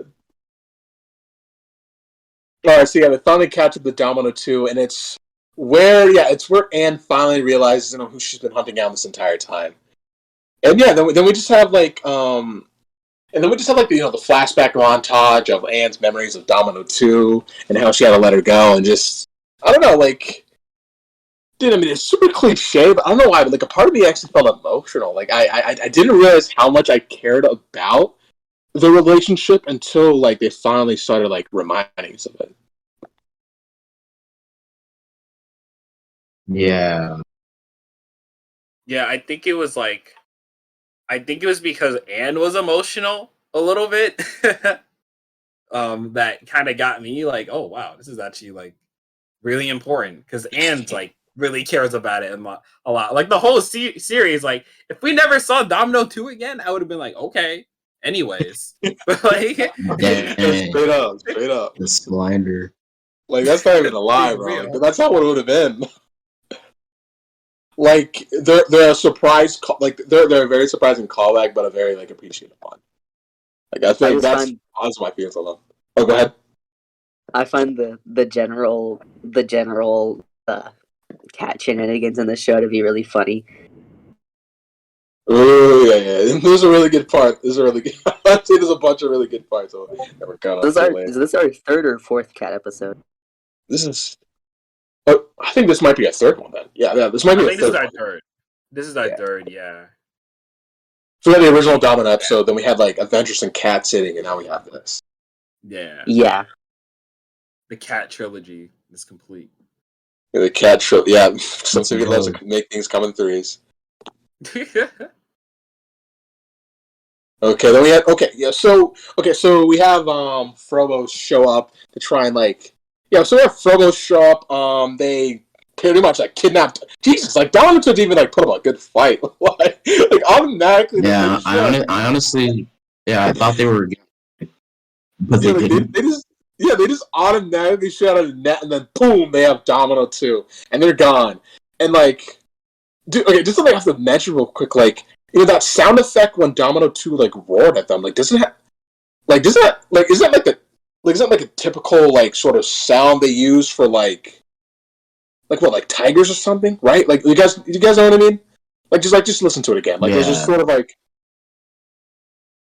Yeah, I think it is. I've heard that like a million different shows before. I don't think it's like the same exact one, but I think that's like the general sound of like beasts, I guess. Yeah.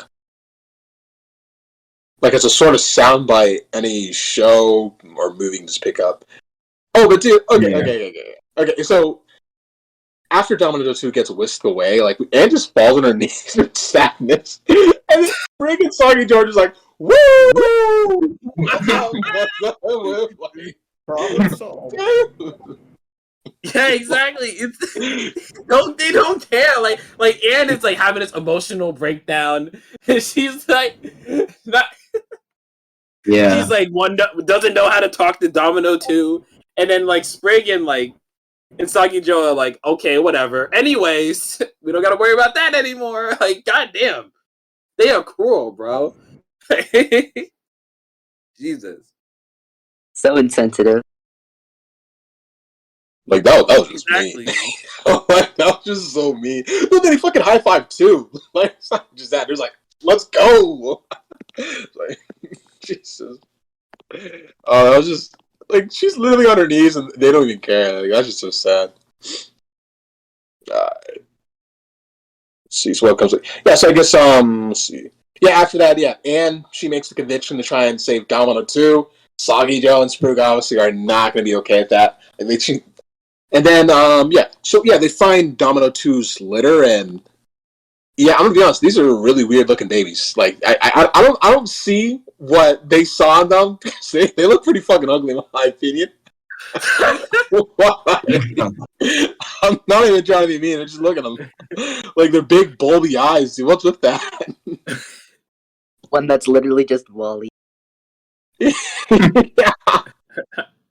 I thought they were cute. For me, anyway. I think they're the right amount of ugly cute for Amphibia.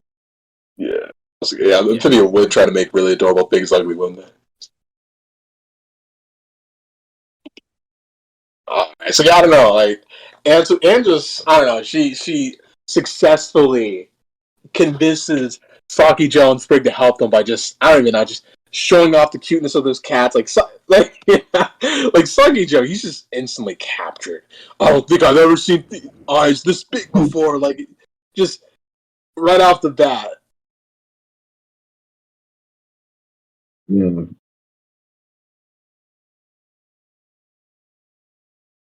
Oh, yeah, so moving on to the next scene, then they finally bring it back to Wartwood. Obviously, like Wartwood's gonna be super pissed off, and like, dude, we just go into everyone's experiences with what do they call them, like coastal kill-em-offs, and like, dude, Grimes was super fucked up. Like his uncle, what did he say? He said his uncle Magnus was killed by one of them, and they found his bones in their what do they say?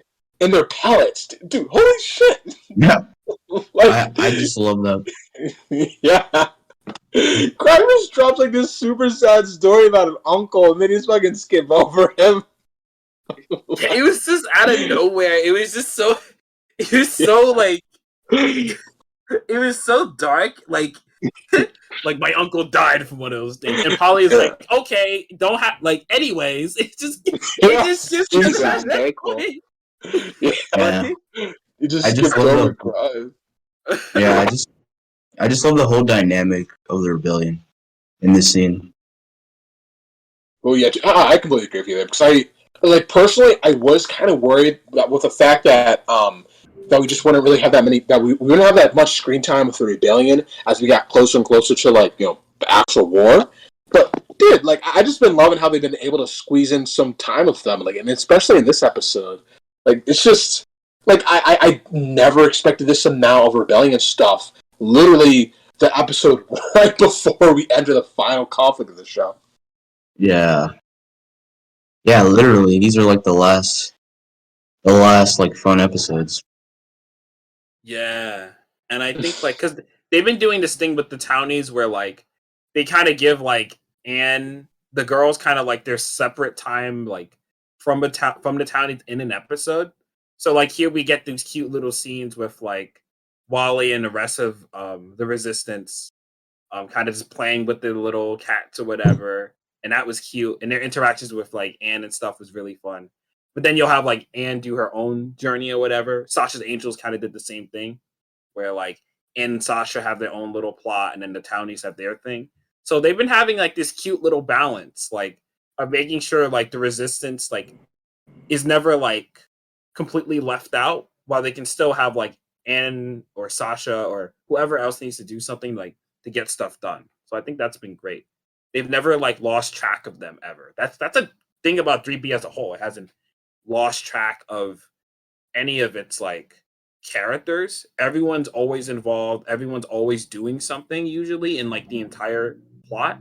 No one's like just put to the side until like one specific moment. Usually they have something to do. So yeah.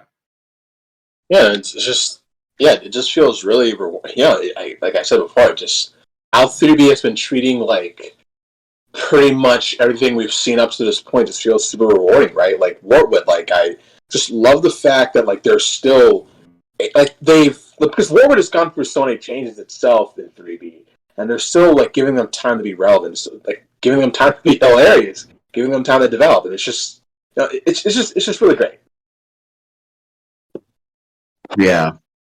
I think the kind of general use of the townies in Amphibia and in a lot of shows have the same strategy where they have a lot of different characters and make up the general crowd, and then each one maybe gets 1 or 2 episodes with side characters, but then they also have them say things and have one-liners in episodes, and it just builds them into fleshed out characters even though they aren't the main focus of the story ever. Yeah, I totally agree there. Like they just, Amphibia just it does handle its. I mean, it just handles Warwood really well. Like even when like you think they're getting to stories where Warwood can't really keep up with it or have a place in it, they still manage to give them that. So yeah, no, I'm telling you, like it's just, I just been really happy with 3B. All right, yeah. So we finally have the scene of like Warwood accepting Domino's Domino 2's kittens.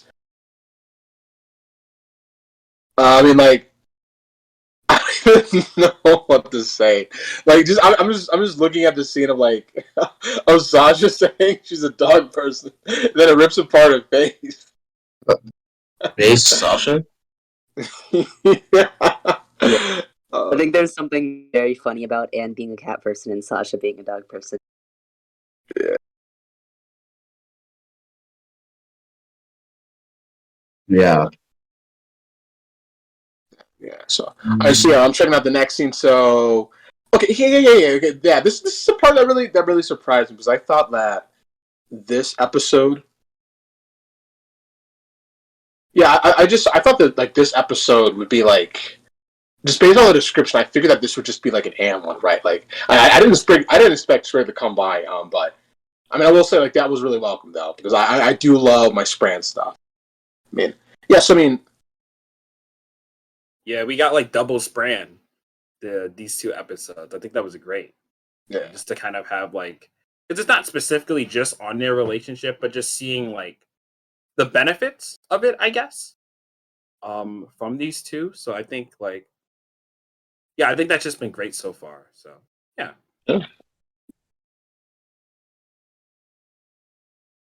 All right, then so the next scene we finally have Warwood interacting with Domino's kittens, and yeah, see, this is just another scene that's surprising because I just did not expect Warwood itself to get that much screen time this episode, but dude, it was hilarious, right? I mean, Six, like, what did you think about this?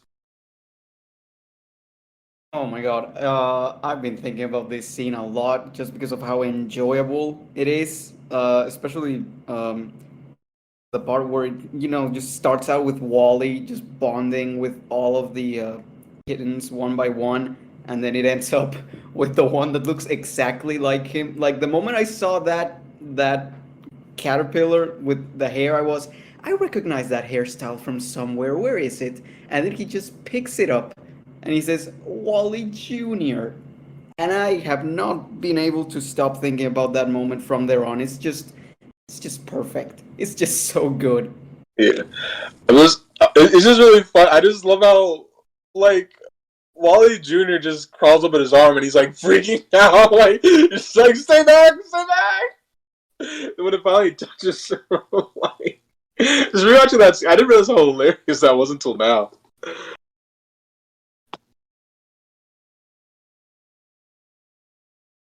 All right, then let's see. Okay, yeah. So we finally get to this. So now we have Anne and Sprig just scouting out. Oh yeah, this is another episode we're doing the recon pretty much, but yeah. So they're scouting out the base where Domino and the other, I guess, what do they call them again? Like coastal Killamoffs are being held captive. Let's see. Yeah, oh yeah, we had that really funny joke of like of Sprig saying that it'd be impossible to like to find out which one is Domino, then like Anne finds him in an instant. Yeah. It's like, oh, right there. Yeah. I feel like most cartoons would have had that moment where like Anne has to figure out like which one's like actually like Domino 2 or whatever the whole time. I don't know if that was like playing around with that concept, but I thought that was really funny in and of itself. I don't know. It's a small like little joke. It's not like anything crazy, but like I don't know. I just thought it was great. Yeah. It's also like a testament to how well she knows Domino too, and like she loves the. They kind of do the trope at the same time they make fun of the trope.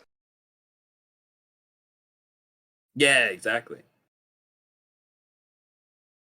I think one thing I do want to talk about here with this scene is like the factory itself is a little weird because we haven't really seen like have we seen like a full power plant like well I'm not sure it's exactly a power plant but like a generator like for a Frobot factory before.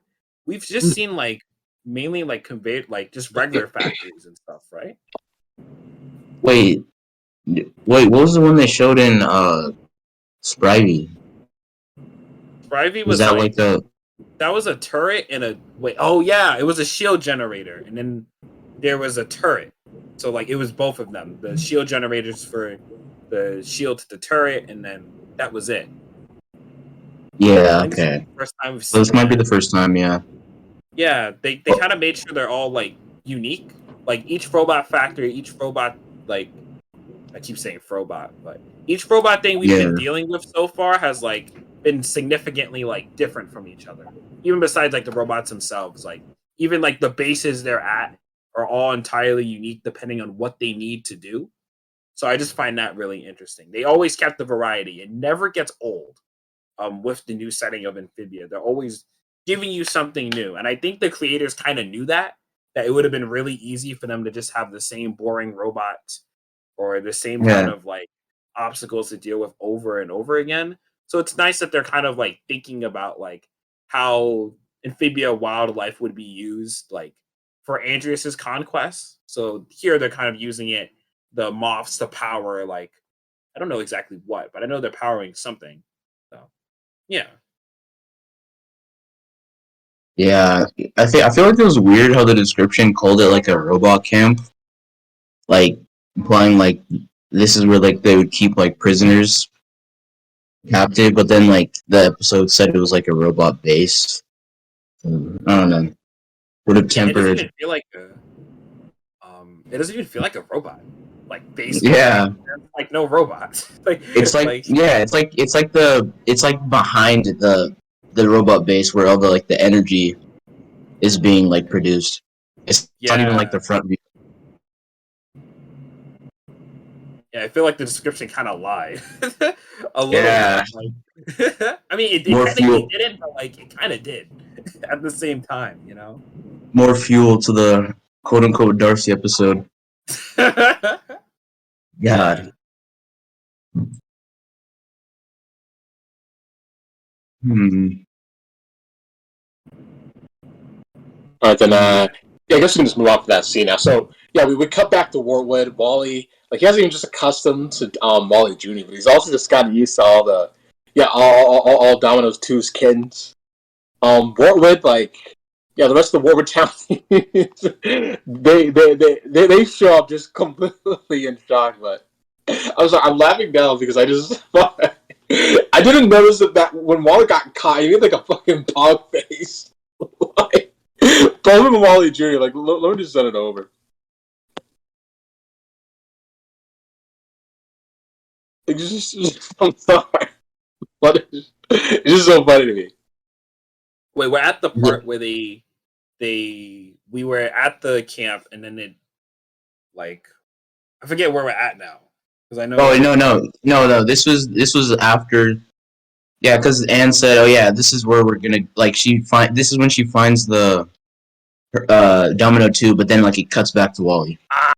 Yeah. There we go. That happened so quick. I thought okay. Yeah, no.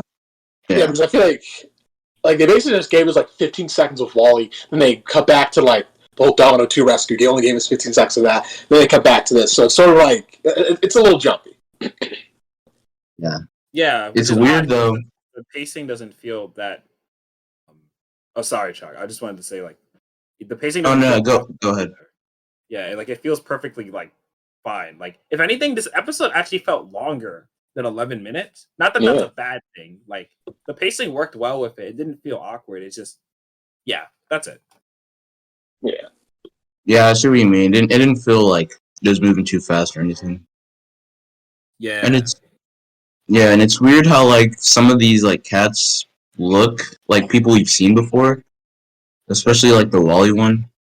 That one's an obvious, it obviously is Wally as a cat or a caterpillar thing. And then I think one of them is a reference to something. I have to check. And some people were saying the purple, yeah, the purple one, the big ears. Yeah. yeah. And it looks like him. I think it is. Yeah, I think it is. It is. Wait, a reference to what exactly?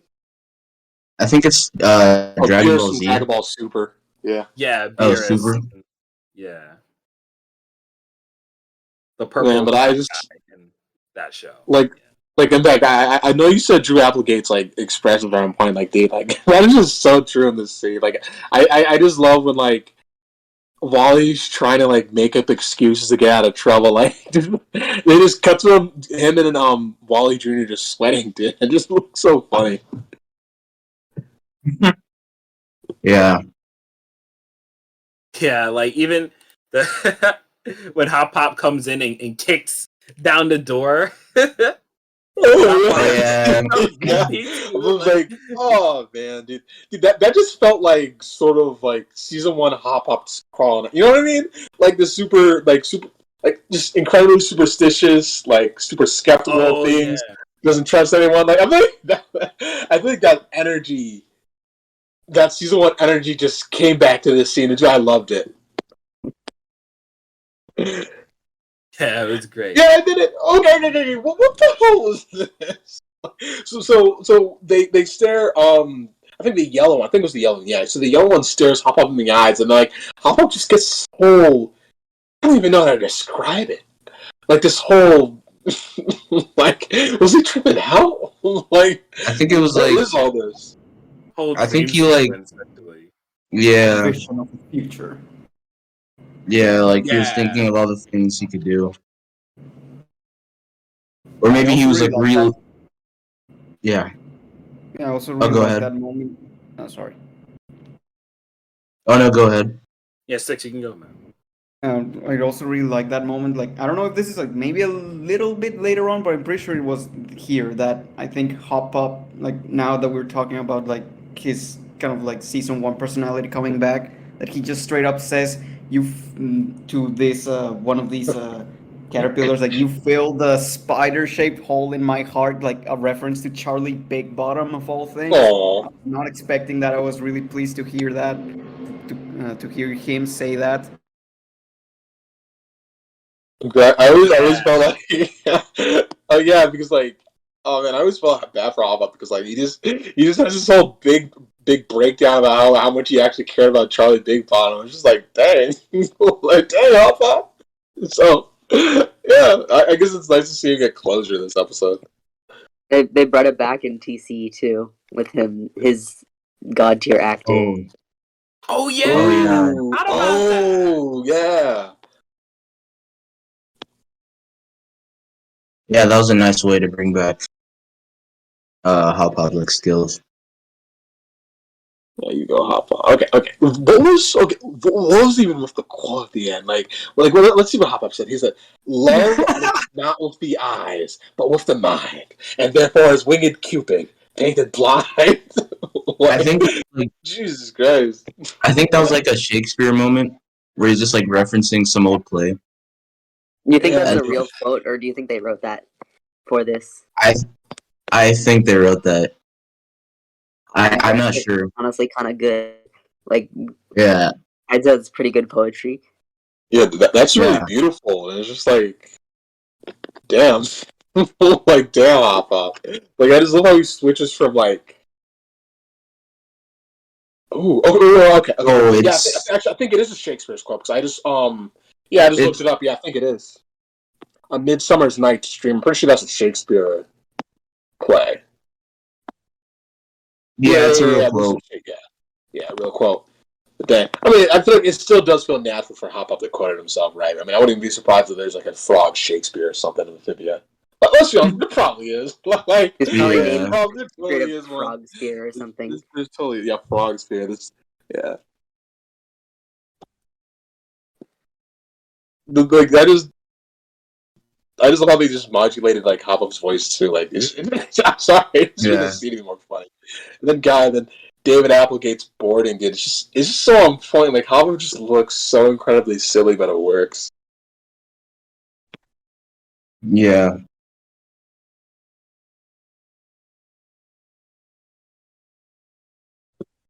Let's see. Okay, yeah, so with the next one, we finally have Anne and Sprig. Yeah, pretty much, honestly, like finally infiltrating the base. So yeah, I mean, okay, I don't know. This is like a bit off topic. I just love how in cartoons, like they like okay, so there'll be like obviously like really huge spaces in between the bars, right? When they're trapped in a prison cell, like the characters they just never try to squeeze out, and it's like couldn't Yeah, it's just I'm just couldn't they like like I don't know how I'm supposed to think about this, but like couldn't like the kill 'em offs just like chew off the rope right and just like walk out like okay I think the spaces are They big enough have for the them, right? hypno. They have the They're hypno mind controlled. collars. Oh, Yeah. okay, yeah. There's that. That's probably why they got them on. So Yeah, I think like it's funny you say that though, because they do use that like idea of the bars being too big and like Grimes' pupil. Like Sprig usually like does the same. Well, he goes like outside of the cage and then in and out of it like over and over again. So they oh do use that, yeah. yeah. Yeah, I think they just keep using the same cage. 'Cause I think this was Yeah. also in Sausage Angels. Or at least the It might. design of it. I think it might be actually. Yeah. oh okay, yeah. Okay, so yeah, so right after that we have and Domino 2 just have like a proper reunion here, right? Like first Anne, freaks out, thinks Domino 2 is actually about to fucking slaughter them, but no, instead, yeah, we just get like a really nice emotional callback to the first episode of each other. And it's just I don't know, dude. Like it actually like Domino 2 is not a character I miss, but for some reason like this actually hit kinda hard. I mean, like how did you guys feel about it? I thought it was cute as hell. The whole like, because they first like Domino 2 like comes in and then it kind of cuts to black, like Anne actually got like attacked by Yeah. her or something, I and then I you go. I almost thought we got a commercial break. It felt that way. I don't Yeah, it think did give that ever done vibe. that before. Like where it just this goes to complete silent and cuts to black. Like I feel like that's a new thing the show's never done like before ever. So it threw me off, but like in a good way. Like I didn't expect it. But like the Yeah. whole scene where like Domino 2's like petting Anne's head, that was cute. That just put a whole big smile on my face the whole time. It was great. Well, I also just wanted to talk about just that one line from Sprig, after he starts shedding tears from just how beautiful this scene is, like he just says, "Oh, big win for Blind Faith," and I'm like, that just made me think of like that's sort of like what one of the big. Well, it's not. Well, okay, I don't want to say like it is what they're doing, what they've been doing with everyone here is Blind Faith, but it's like, you know what I mean? I'm like, yeah, we were talking about it before, but like, there's just that connective theme of like, placing faith in people, hoping for the best for them, and just like like receiving like big wins off of that. So I don't know. That's Darcy foreshadowing. Let's go. Hey, maybe. Oh, but wow. Wait, wait, so I'm just seeing this again. Wow, so I guess Domino 2 held onto. Wow, yeah, Domino 2 held onto a toy for so long. They never did forget about Anne. Wow.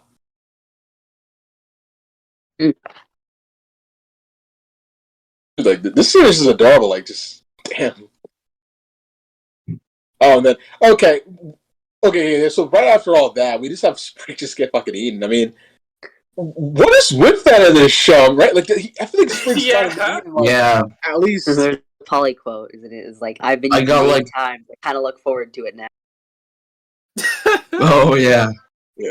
It just reminded me of Yeah. like Marcy the Gates when he just kept getting eaten Yeah. by the ants, He just couldn't get a break. and he's like, "Why me?" And it's like they're like throughout the whole show, they are. I think every character is just fully accepted and just getting eaten.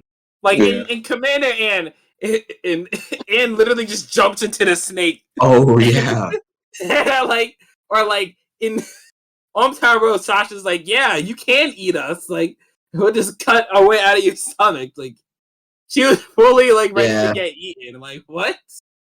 Like, they know how dangerous and hungry the Amphibia beasts are. They've I also accepted think their fate. I also think after Mother of Olms, there's nothing that they can do that would be grosser. Like they've already rock bottom. yeah. True.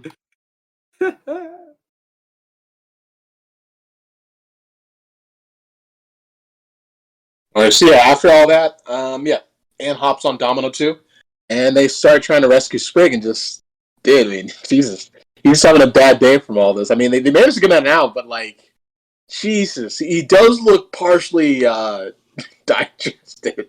Just by how they decided to draw the stomach acid on him.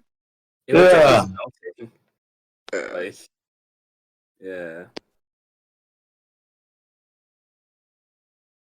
Wait, for this scene, right? I think someone mentioned this, like for the music. I think it's like, God dang it, I forget the name of the Oh, episode. I think Flight it of the was- Moth. Yeah, Yes. Flight of them all. Yeah. Wasn't that in Oh, I Why just did the I got mo- forget what episode that was in. Like Fiddle Me This. I forget exactly. Oh, yeah, I think it was Fiddle Me This. Yeah.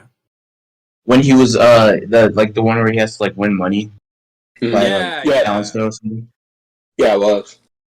And that's just see. I don't know. 3B's callbacks just keep paying off, man. Like this scene was already fun enough, but like that whole track right there just elevated even higher. Yeah, it took me I didn't recognize. I knew the track sounded familiar, but it was like it took me going on like the Discord or like people mentioning it. Like, oh yeah, it is from that episode. I didn't even like catch that. That was really cool. So, yeah.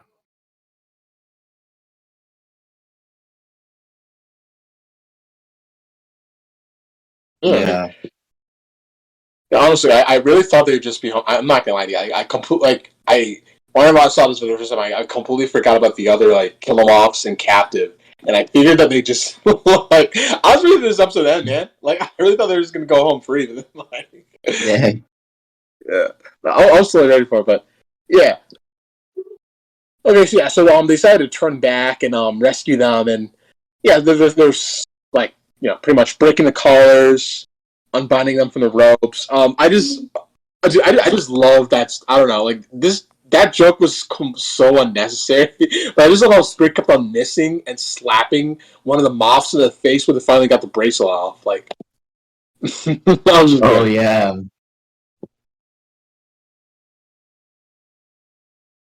I don't even think I caught that joke, honestly. I think I might have missed Yeah. it while watching it. Yeah.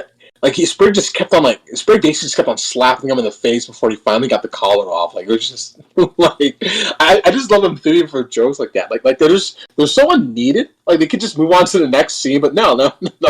Let's just squeeze in this one joke right here. Was that like the moth that eats him at the end? Like, Oh, well, actually, let me see. I don't know if it is, because that would be really Oh fitting. no. Oh no, yeah, that I think would've it's a been different great. one. Yeah, that would have been perfect. Like that moth getting revenge. Yeah. But I guess all the moths kind of already do. with like attacking him now. So like once they get the hypno collars off, or whatever they're called, I call them hypno collars. I don't know if the show gives them an official name, but yeah. Yeah, I don't think they do. Yeah, I don't think they have yet. Domino 2? No, like the collars they have on them. Like I feel like The Oh, collars they have. yeah, I don't think. The ones. late machines. So yeah, I don't know. Sprint just gets eaten for the second time and stuff. So I mean, like seriously, man, he just like he just couldn't catch a break. I mean, like seriously, I just feel bad for him. All the Sprig. Amphibia is when Sprig can't catch a break and someone's getting eaten.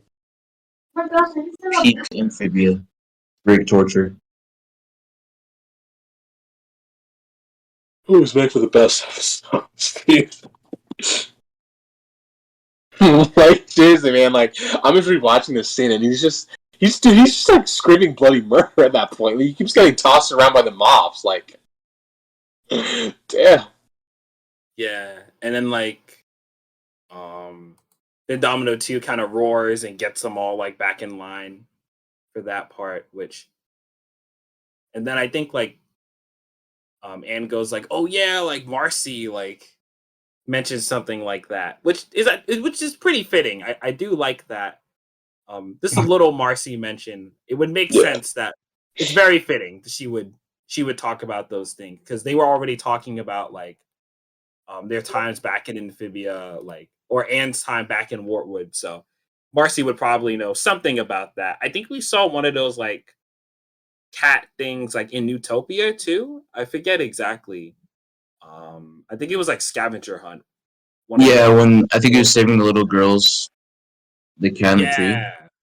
Yeah, exactly. So it was a nice little mention. It was, people are gonna eat that up like crazy when when she mentioned Marcy in general. So, but I thought it was nice. It was a good way to bring Marcy's knowledge back into the show. That's what they usually do with Marcy's mentions anyway in season 3. It's kind of like they since she's not there, they'll use her knowledge that Anne learned from her, like to do something. So like translate the vase or here for the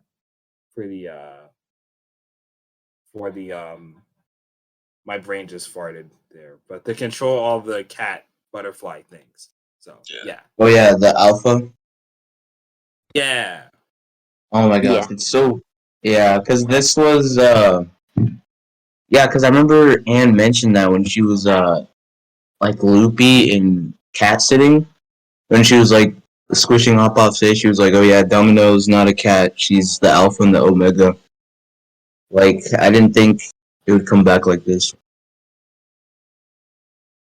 I gotta wonder if Matt's tweet about not being able to retweet some stuff he really likes because it's too close to canon was referring to Misaket's Mothman AU.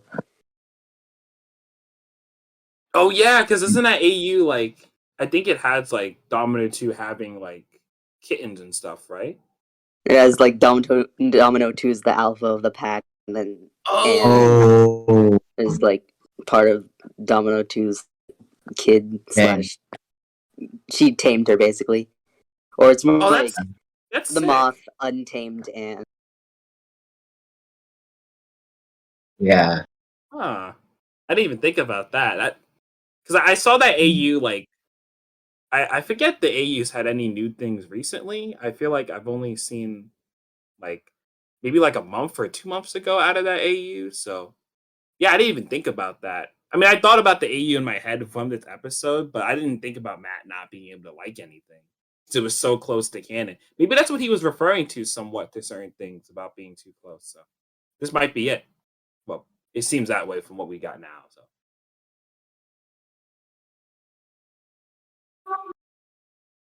Yeah. So I guess it's pretty close then. So so right after that they leave the prison cell, they return back to Wartwood, and we come back to Wartwood. I mean, they all seem to have bonded pretty well with the cats, and so they're pretty damn shocked to see like this huge horde of Killamoffs coming their way, and Oh yeah, then sorry about that. Yeah, so they land down, they're surprised and stuff. They're ready to battle. But yeah, the name pops out, the reveal that's all fine. See? And, we're like calling for nothing. Dude. There's like really nothing left.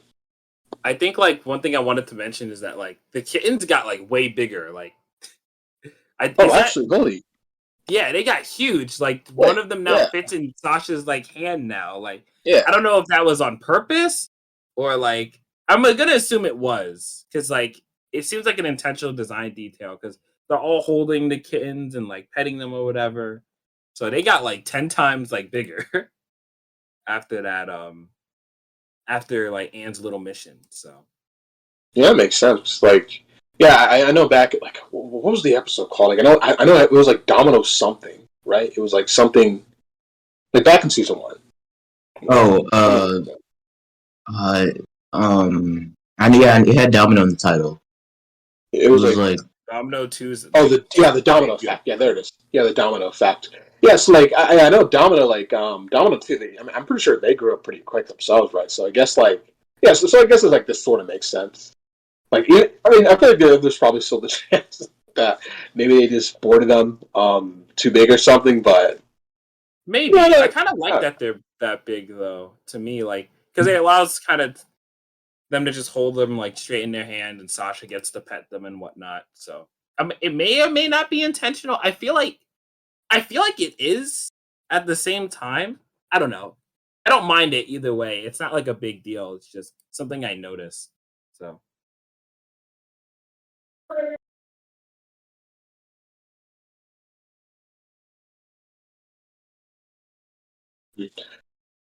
I mean, yeah, I guess we've covered the whole episode, right? I mean, I guess we have like the nice moment of Sasha realizing that they have an air cavalry, which is pretty cool. But yeah, I think God for the third time. Sorry. Go ahead. Oh, I wasn't gonna. Nick, you can actually go. I wasn't gonna say that much. Okay, I was gonna say, dude, for the third time, Sprig gets eaten. I mean, it's just I don't know what's with this episode of Sprig, but they just don't do that to him. Yeah, bullying. That's the whole humor of this episode is bullying Sprig. Yeah. All he was doing was just trying to help Anne. I mean, it's not like he was a dick. Okay, the only part where he was kind of a jerk was when he cheered. It was when he cheered when Anne was clearly distraught over her pet like being whisked away, but he was like, "Woo, yeah, baby." Yeah, seriously. Sprig tends to be pretty bad at reading the room. Yeah. The dinner.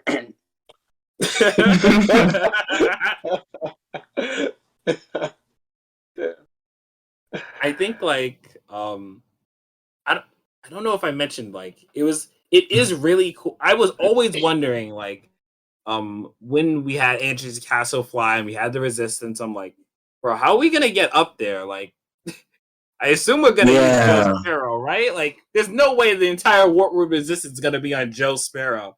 And maybe the Chickalis, that thing's gotta come back, by the way, please. Ooh, holy shit, yes, please. Yeah, like so so I felt like for me, like this episode felt just super necessary just to have that ability to actually fly to Andrews' castle. So it makes me excited how we're gonna rate it in general. Because I know like the whole army isn't gonna be on those things. So I'm assuming it's just gonna be like Anne and Sasha, because they need that big battle with Darcy and Andreas. How the hell that's gonna work? But yeah, I do like that we have some sort of flying thingamabobber, so it's nice.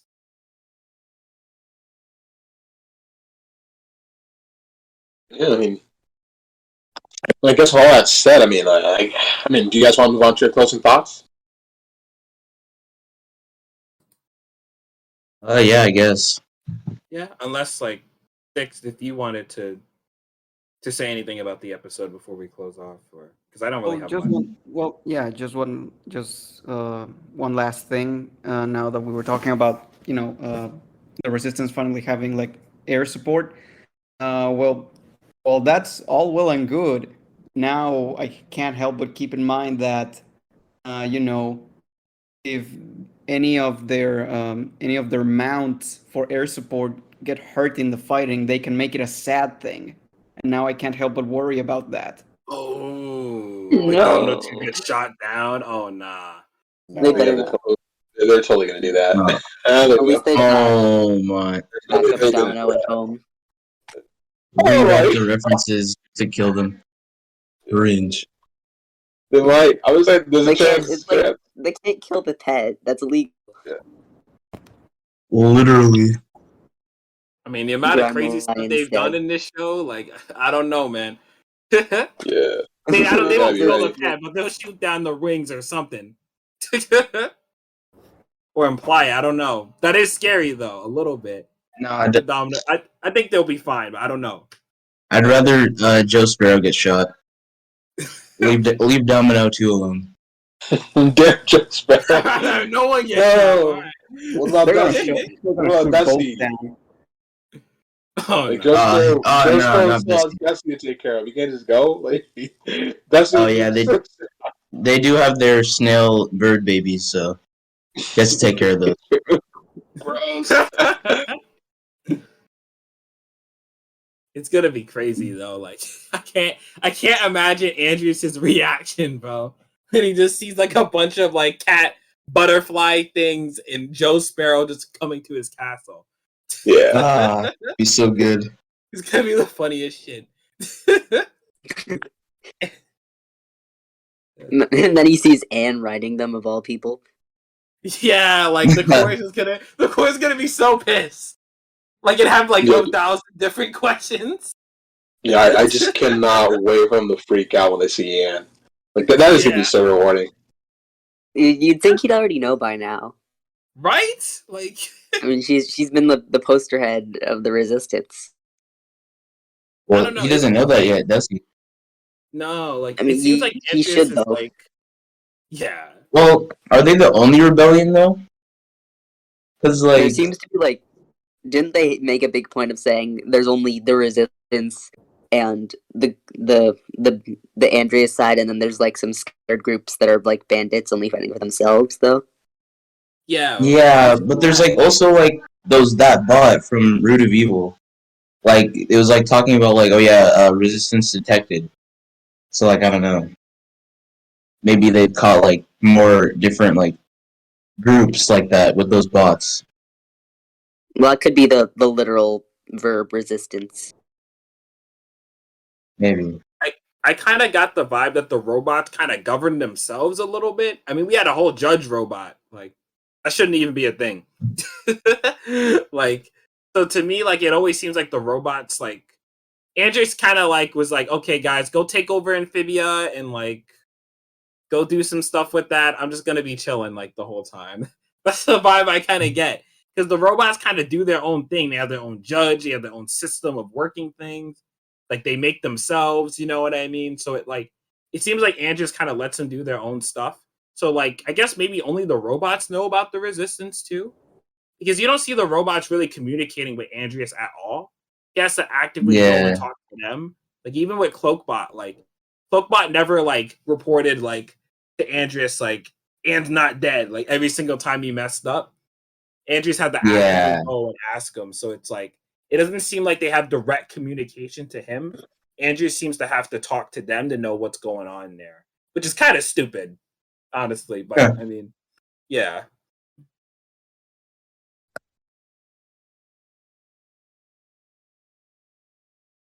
I guess with all that said, I mean, yeah, we can just move on to closing thoughts right now. So, yeah, I thought, yeah, I really enjoyed these 2 episodes.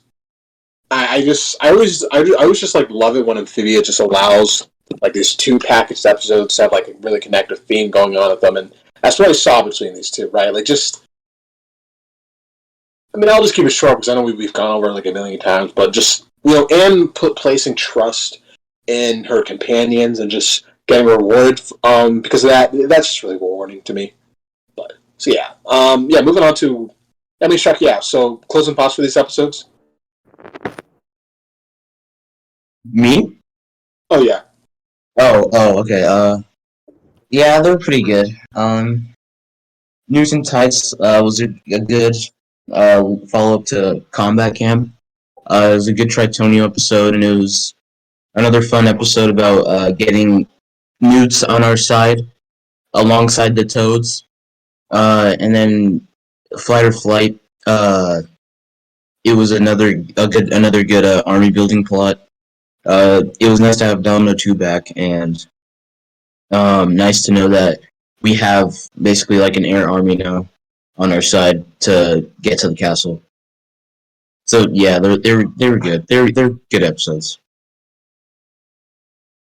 Yeah, I totally agree there. I just love the fact that they both have their place and they're just helping build up this whole army. I mean, honestly, yeah, I expected the new army to be comprised of just more than Tritonian's marrying then, but hey, I mean, they make up for it. Yeah.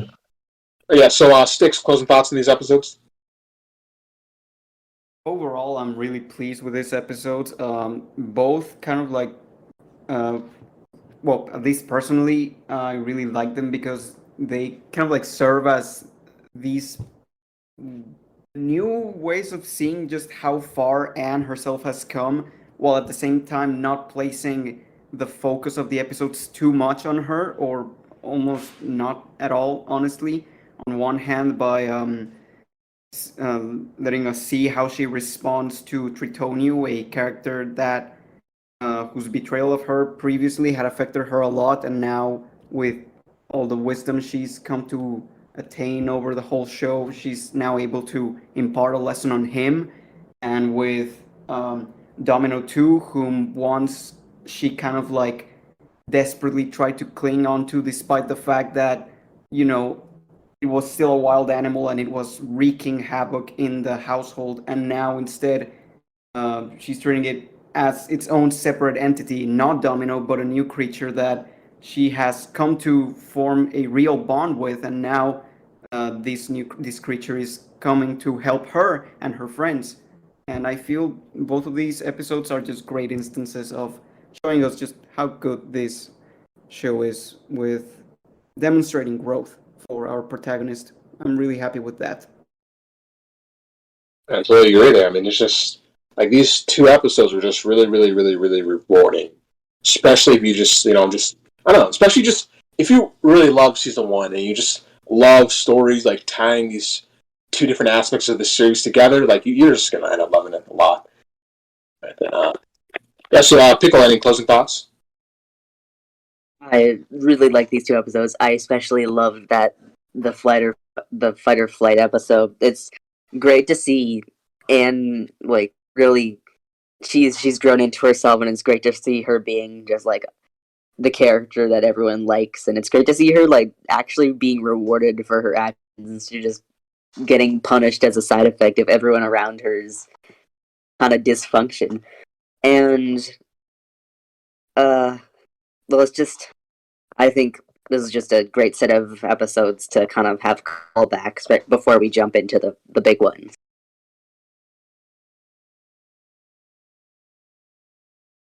Yeah, no, I totally agree with you there. And yeah, I guess with all that said, finally, yeah, Newts and Tights and Fight or Flight are finally covered. We can just we can get to the really juicy stuff we had happening today. But Wait. I didn't say my final thoughts on. Wait, didn't you? Oh, no, I didn't. Wait, I was gonna say no, I didn't. I was just gonna say like Newts and Tights, really weird episode, really bizarre, but it was really great for Anne as a character. I think for like just demonstrating her growth as a character, that was really fun. There was a lot of really goofy moments in Newts and Tights as well. It's really hard for me to know where I would put this episode. I think if like I was making a tier list, I'd probably put Newts and Tights around like B tier. That sounds like a pretty good place for it. So I enjoyed that one. The ending scene was really nice too with the Leif room. I don't know why I keep saying Lilith. I don't know. The Leif room and Fight or Flight was fun too, and Domino 2 was cute as hell. I loved it. So it was great. That's it. Yeah, I agree with you there. Alright, then yeah, with all that said, we can finally start talking with the Gathering Nucleus. I mean, there's a good amount of stuff going on. Oh. Yeah, surprised me there. Yeah, there's a good amount of stuff to cover here. So I'll just go on a list that we dropped together. So I mean, just to start us off, I mean, dude, I mean, like, we were just right out the court, like, right? We called it months ago, like, when it was first revealed, and we just gave our analysis on it, just what it can mean for people, what it can represent, like, just having that, like, I don't know, you guys know what I mean? Like, there's just something about having the creator of something you're a really big fan of basically telling you that all your speculation, all your analysis, all your deep thinking are correct, right? Like, just like Yeah. some of the stuff that Matt said word for word about the core, it just felt like stuff that we said ourselves here, and that was just really awesome to have. Yeah, and it's like I feel like we've been getting so many things of like people who are kind of analyze the show in general or who are really big fans have really had this opportunity. Like, we've been so rewarded, like theorists and stuff, and like, and just in general, people who are like super critical of the show have just been like, 3B has pretty much just said it yes to everything. Essentially, like, to everything we kind of theorized or like thought about or like thematically thought about its characters, like with the core and stuff that Nick you just mentioned, and like in the core and the king in of itself, like I think we got like almost like everything right, essentially, except for like this they're connected to the stones part. Like we pretty much got everything down packed. So it was like it just feels so good, yeah, to just kind of know that our analysis of the show and our love for it gets the creator agrees. So I think that's just great. It was just I don't know, man. There was just something about it. Like my heart just grew a million sizes just having him talk about the core. This is really awesome. Let's see. I guess I know. Yeah, this is like a typical question that like runs around the fandom. I mean, just I guess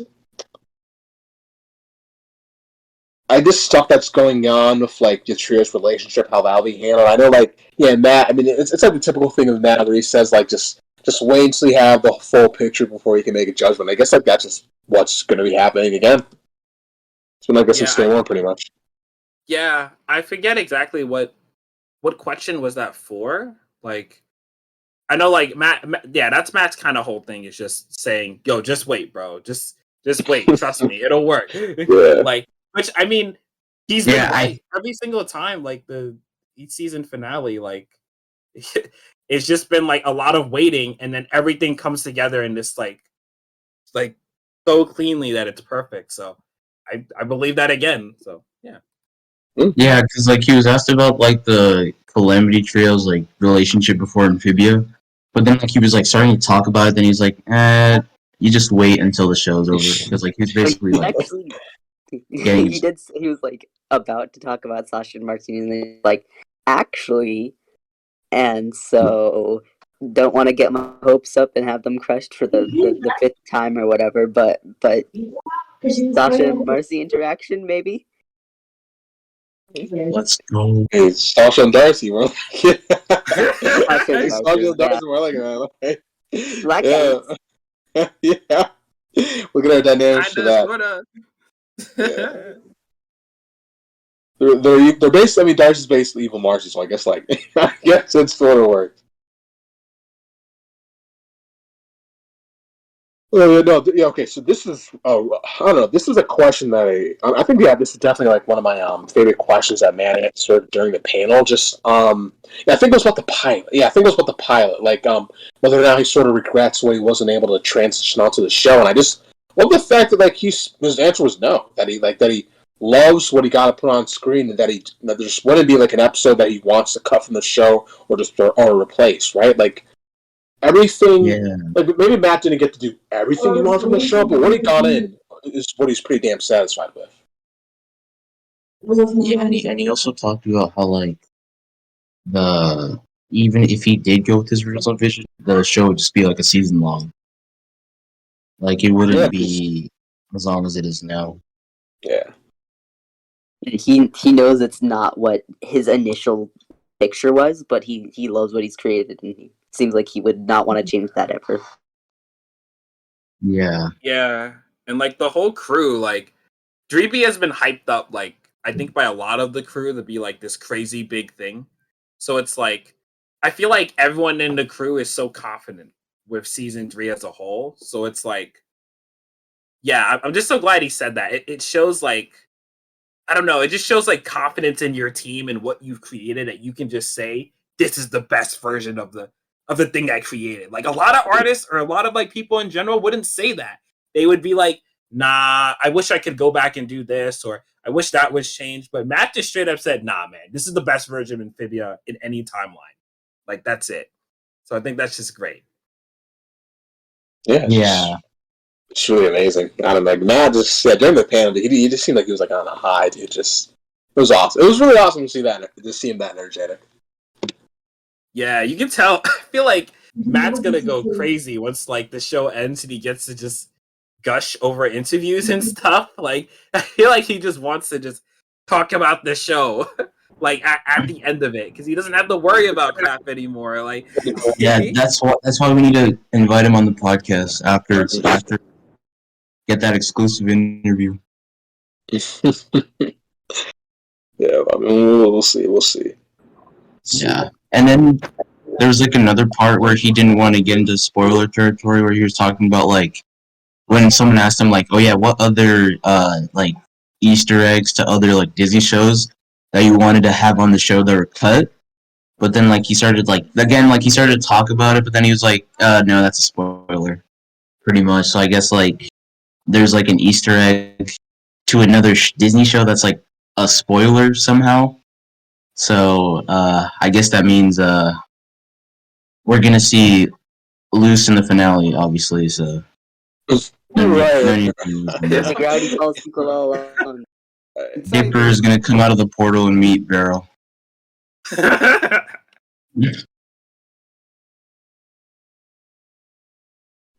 think I forgot what question prompted this answer, but like, does anyone remember? Like, let me just go into like, I think it was where Matt was sort of explaining like his ideas for the series as a whole, like the fact that it's always been about like the journey that Anna's gone on with the planters, and like do you guys remember like what prompted that answer?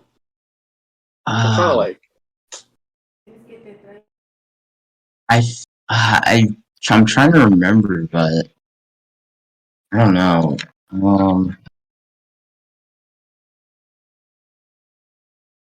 I think it might have had to do with like the pilot, I guess. I don't know. Oh, okay, yeah, okay, Workhouse, yeah. So what did Matt want our main takeaway to be from the show? And I think like he laid it out well, right? Like it's, yeah, I mean, look, it's supposed to be this grand journey that she went on with this little frog family, and like, yeah, like that's a part of the show. And that's just really awesome. I think it was like that. And like, it's.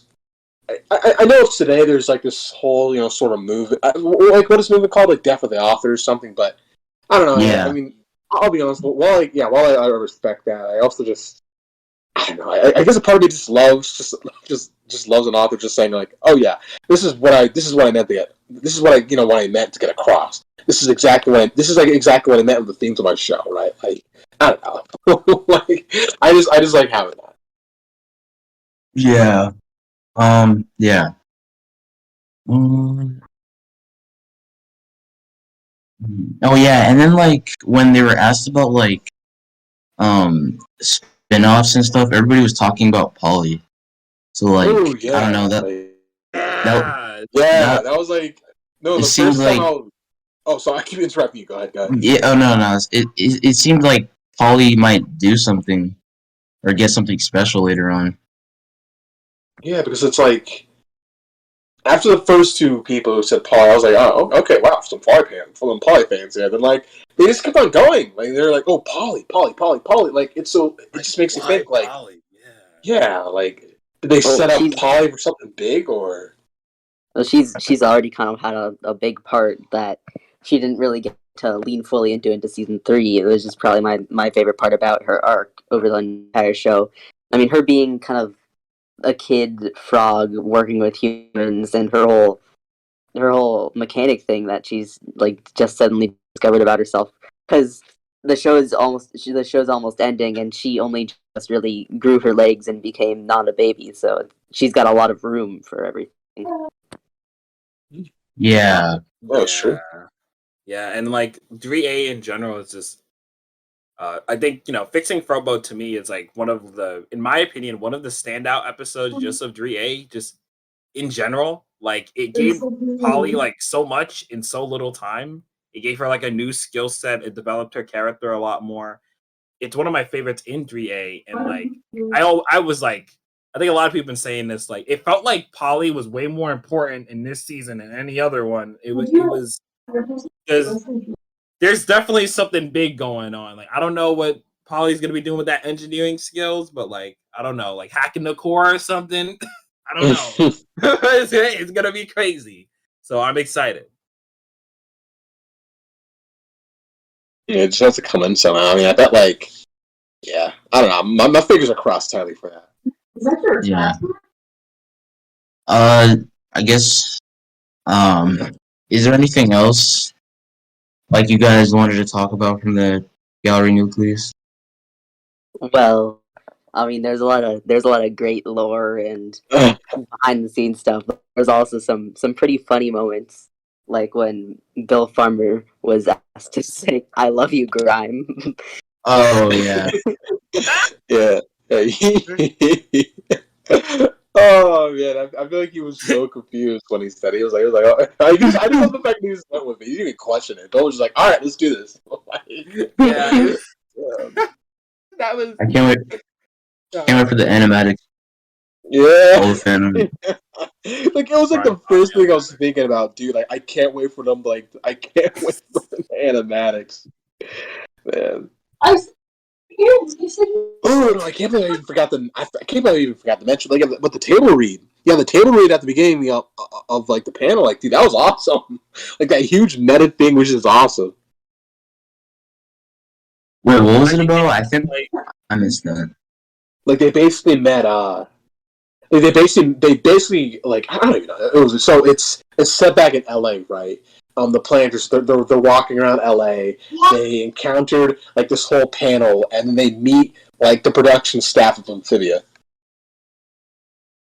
Oh. Oh yeah, they called And, Matt like a dweeb or something, Yeah, right? dweeb, Like, yeah. That was funny. Like, the whole thing was great. Like it I feel like it's like that's a table read you'd kind of expect out of like not sure even like a Comic-Con or something in general, but like it was very simple, but like it worked. Yeah. It was just nice. I liked it. But yeah. Wonder how the planners would have reacted to the art of them after the fact. Like, what are they gonna say when they see the spoiler art? It's the Oracle. Oh yeah. And then like all their reactions. Well, that was a really funny thing that he wrote, I think. Yeah.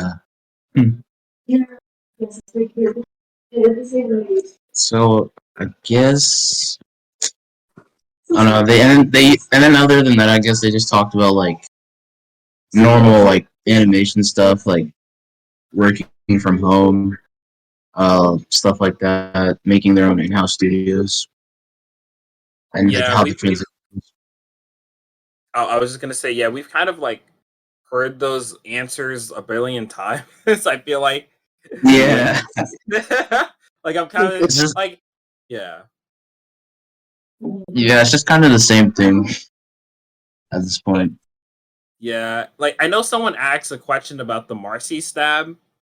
Um, it was kind of like because I know Matt's talked about it before. Like it was just a great bookend to Marcy's story in true colors. Sometimes like I wish someone would ask who on the crew thought about that. Like I know like the writers kind of like Matt said like they talked about like they were very like what's the word? Like they were also worried about like it being like too graphic too. Like that was like a legit debate they had in the writers' room or just in the crew in general. Oh yeah. And then Disney like was like, "Yeah, go for it, dude." And then we know what happened bro. Like that's so just so. What the fuck? Like Yeah, that's I so don't know. weird. I just love how it was Matt's colleagues, like his friends and family, who questioned the decision themselves, and then Disney's just like, "Oh, dude, go for it. Let's get it. and Just then go for it." the episode airs like, nah, hold on, back it up. Oh, That was it's just like fun. nah, fam. We didn't talk about this. Like, Like that's he just just cool. forgot about it. Like, Yeah, It was probably just one higher up guy, just one person who just said nope, and that was that. Shame. yeah, or like one of their kids watched it and they're like, okay, nah, sorry, but we can't show this to the audience. I wasn't even there for the Two Colors League either. But Yeah, lucky you. Those Trust me, you 3 weren't weeks, missing anything good. okay. 3 weeks of pain. Yeah, that sucked really badly. Yeah. I think there was I think, like, oh, go ahead. no, not Nick. You go. I wasn't gonna say much. Yeah, I was gonna say I think there was like another question about sort of yeah, I mean honestly I think there were like a lot of good questions, a lot of good answers. So I think there's just one on the Corn the King about like sort of Leif, Beryl, and Andrews's morality when it comes to, like invading other worlds. Like I know like personally I just love the fact that they chose to stick with something that like all dark. It was also really realistic. I mean, Yeah, they live in a society where like this is sort of like the norm, right? Like, and this is sort of like yeah, not really questioned as much. And so to have that place into the show, I mean, I just love it. And then like the doubling out like Matt just confirmed that they like that they, just have Matt confirmed they intentionally did this. Dude, that was just awesome.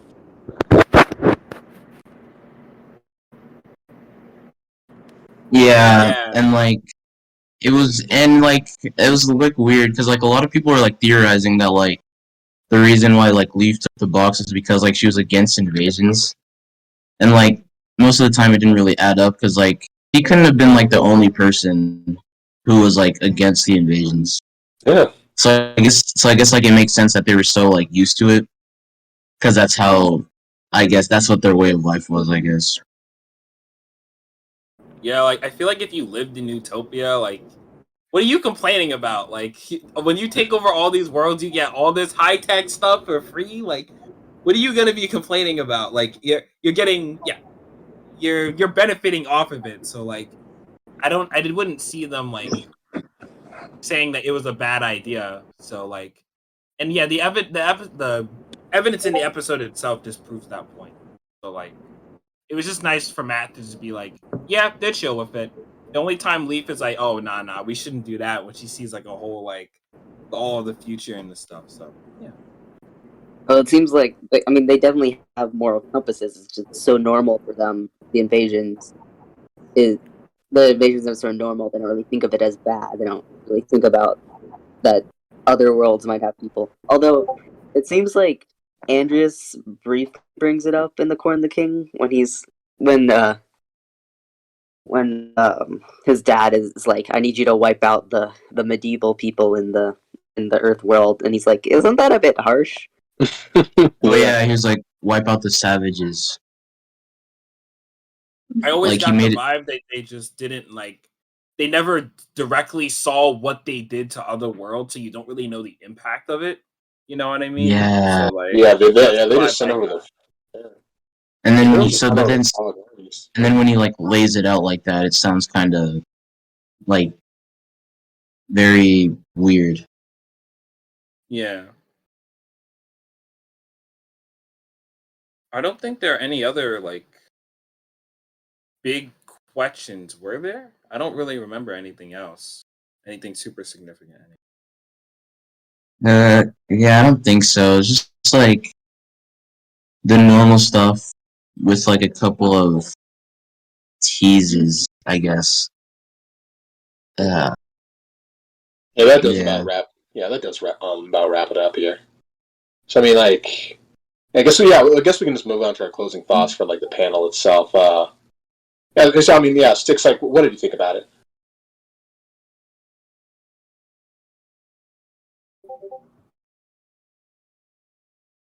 Stick.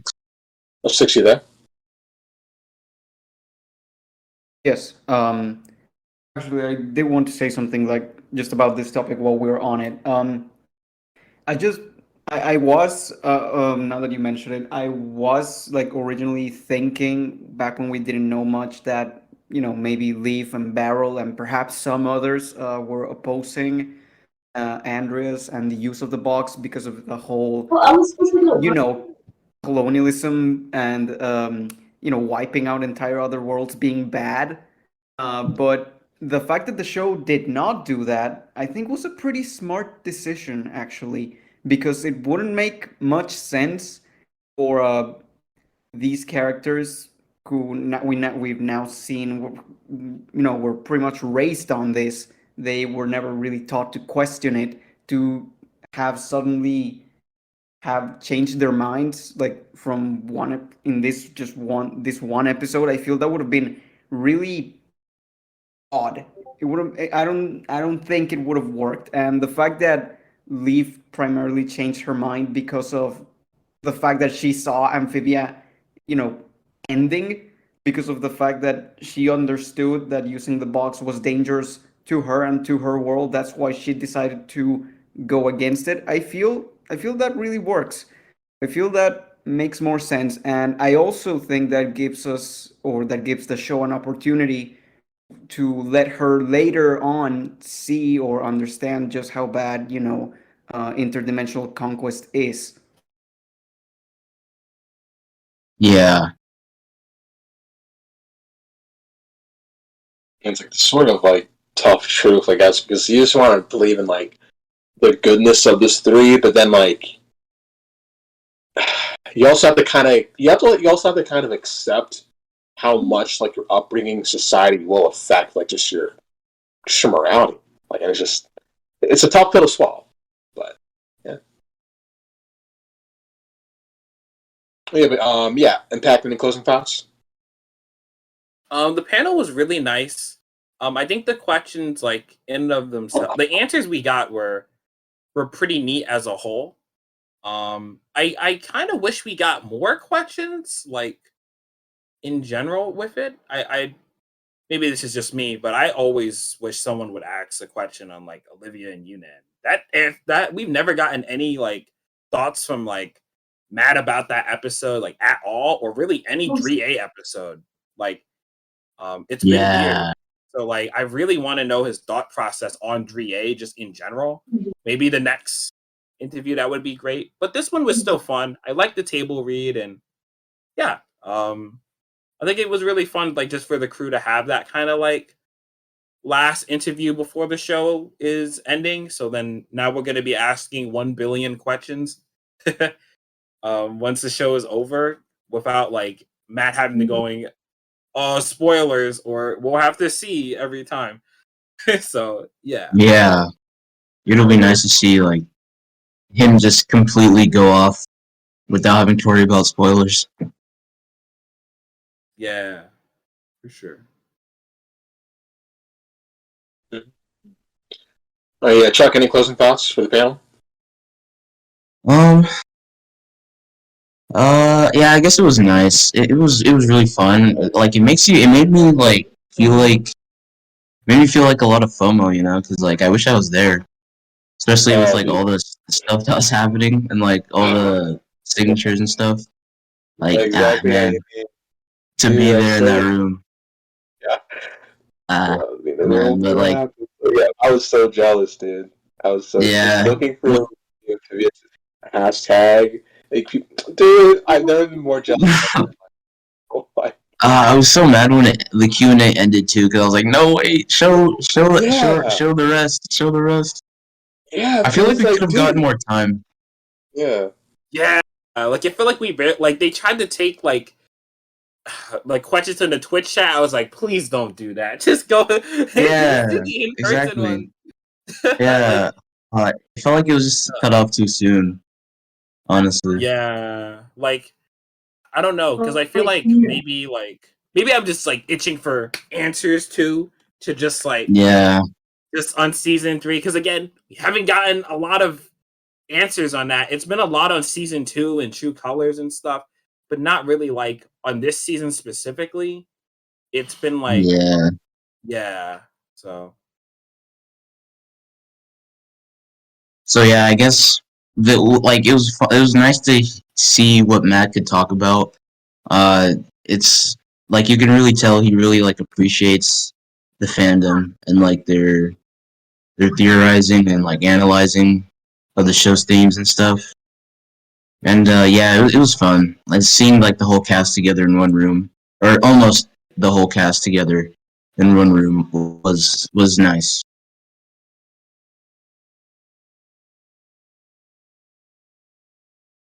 No, I mean I just completely agree, but yeah, I think we've fully covered everything here. We can just like, so we can just like call it a day. So yeah, say goodbye, everyone. See ya. peace, everybody.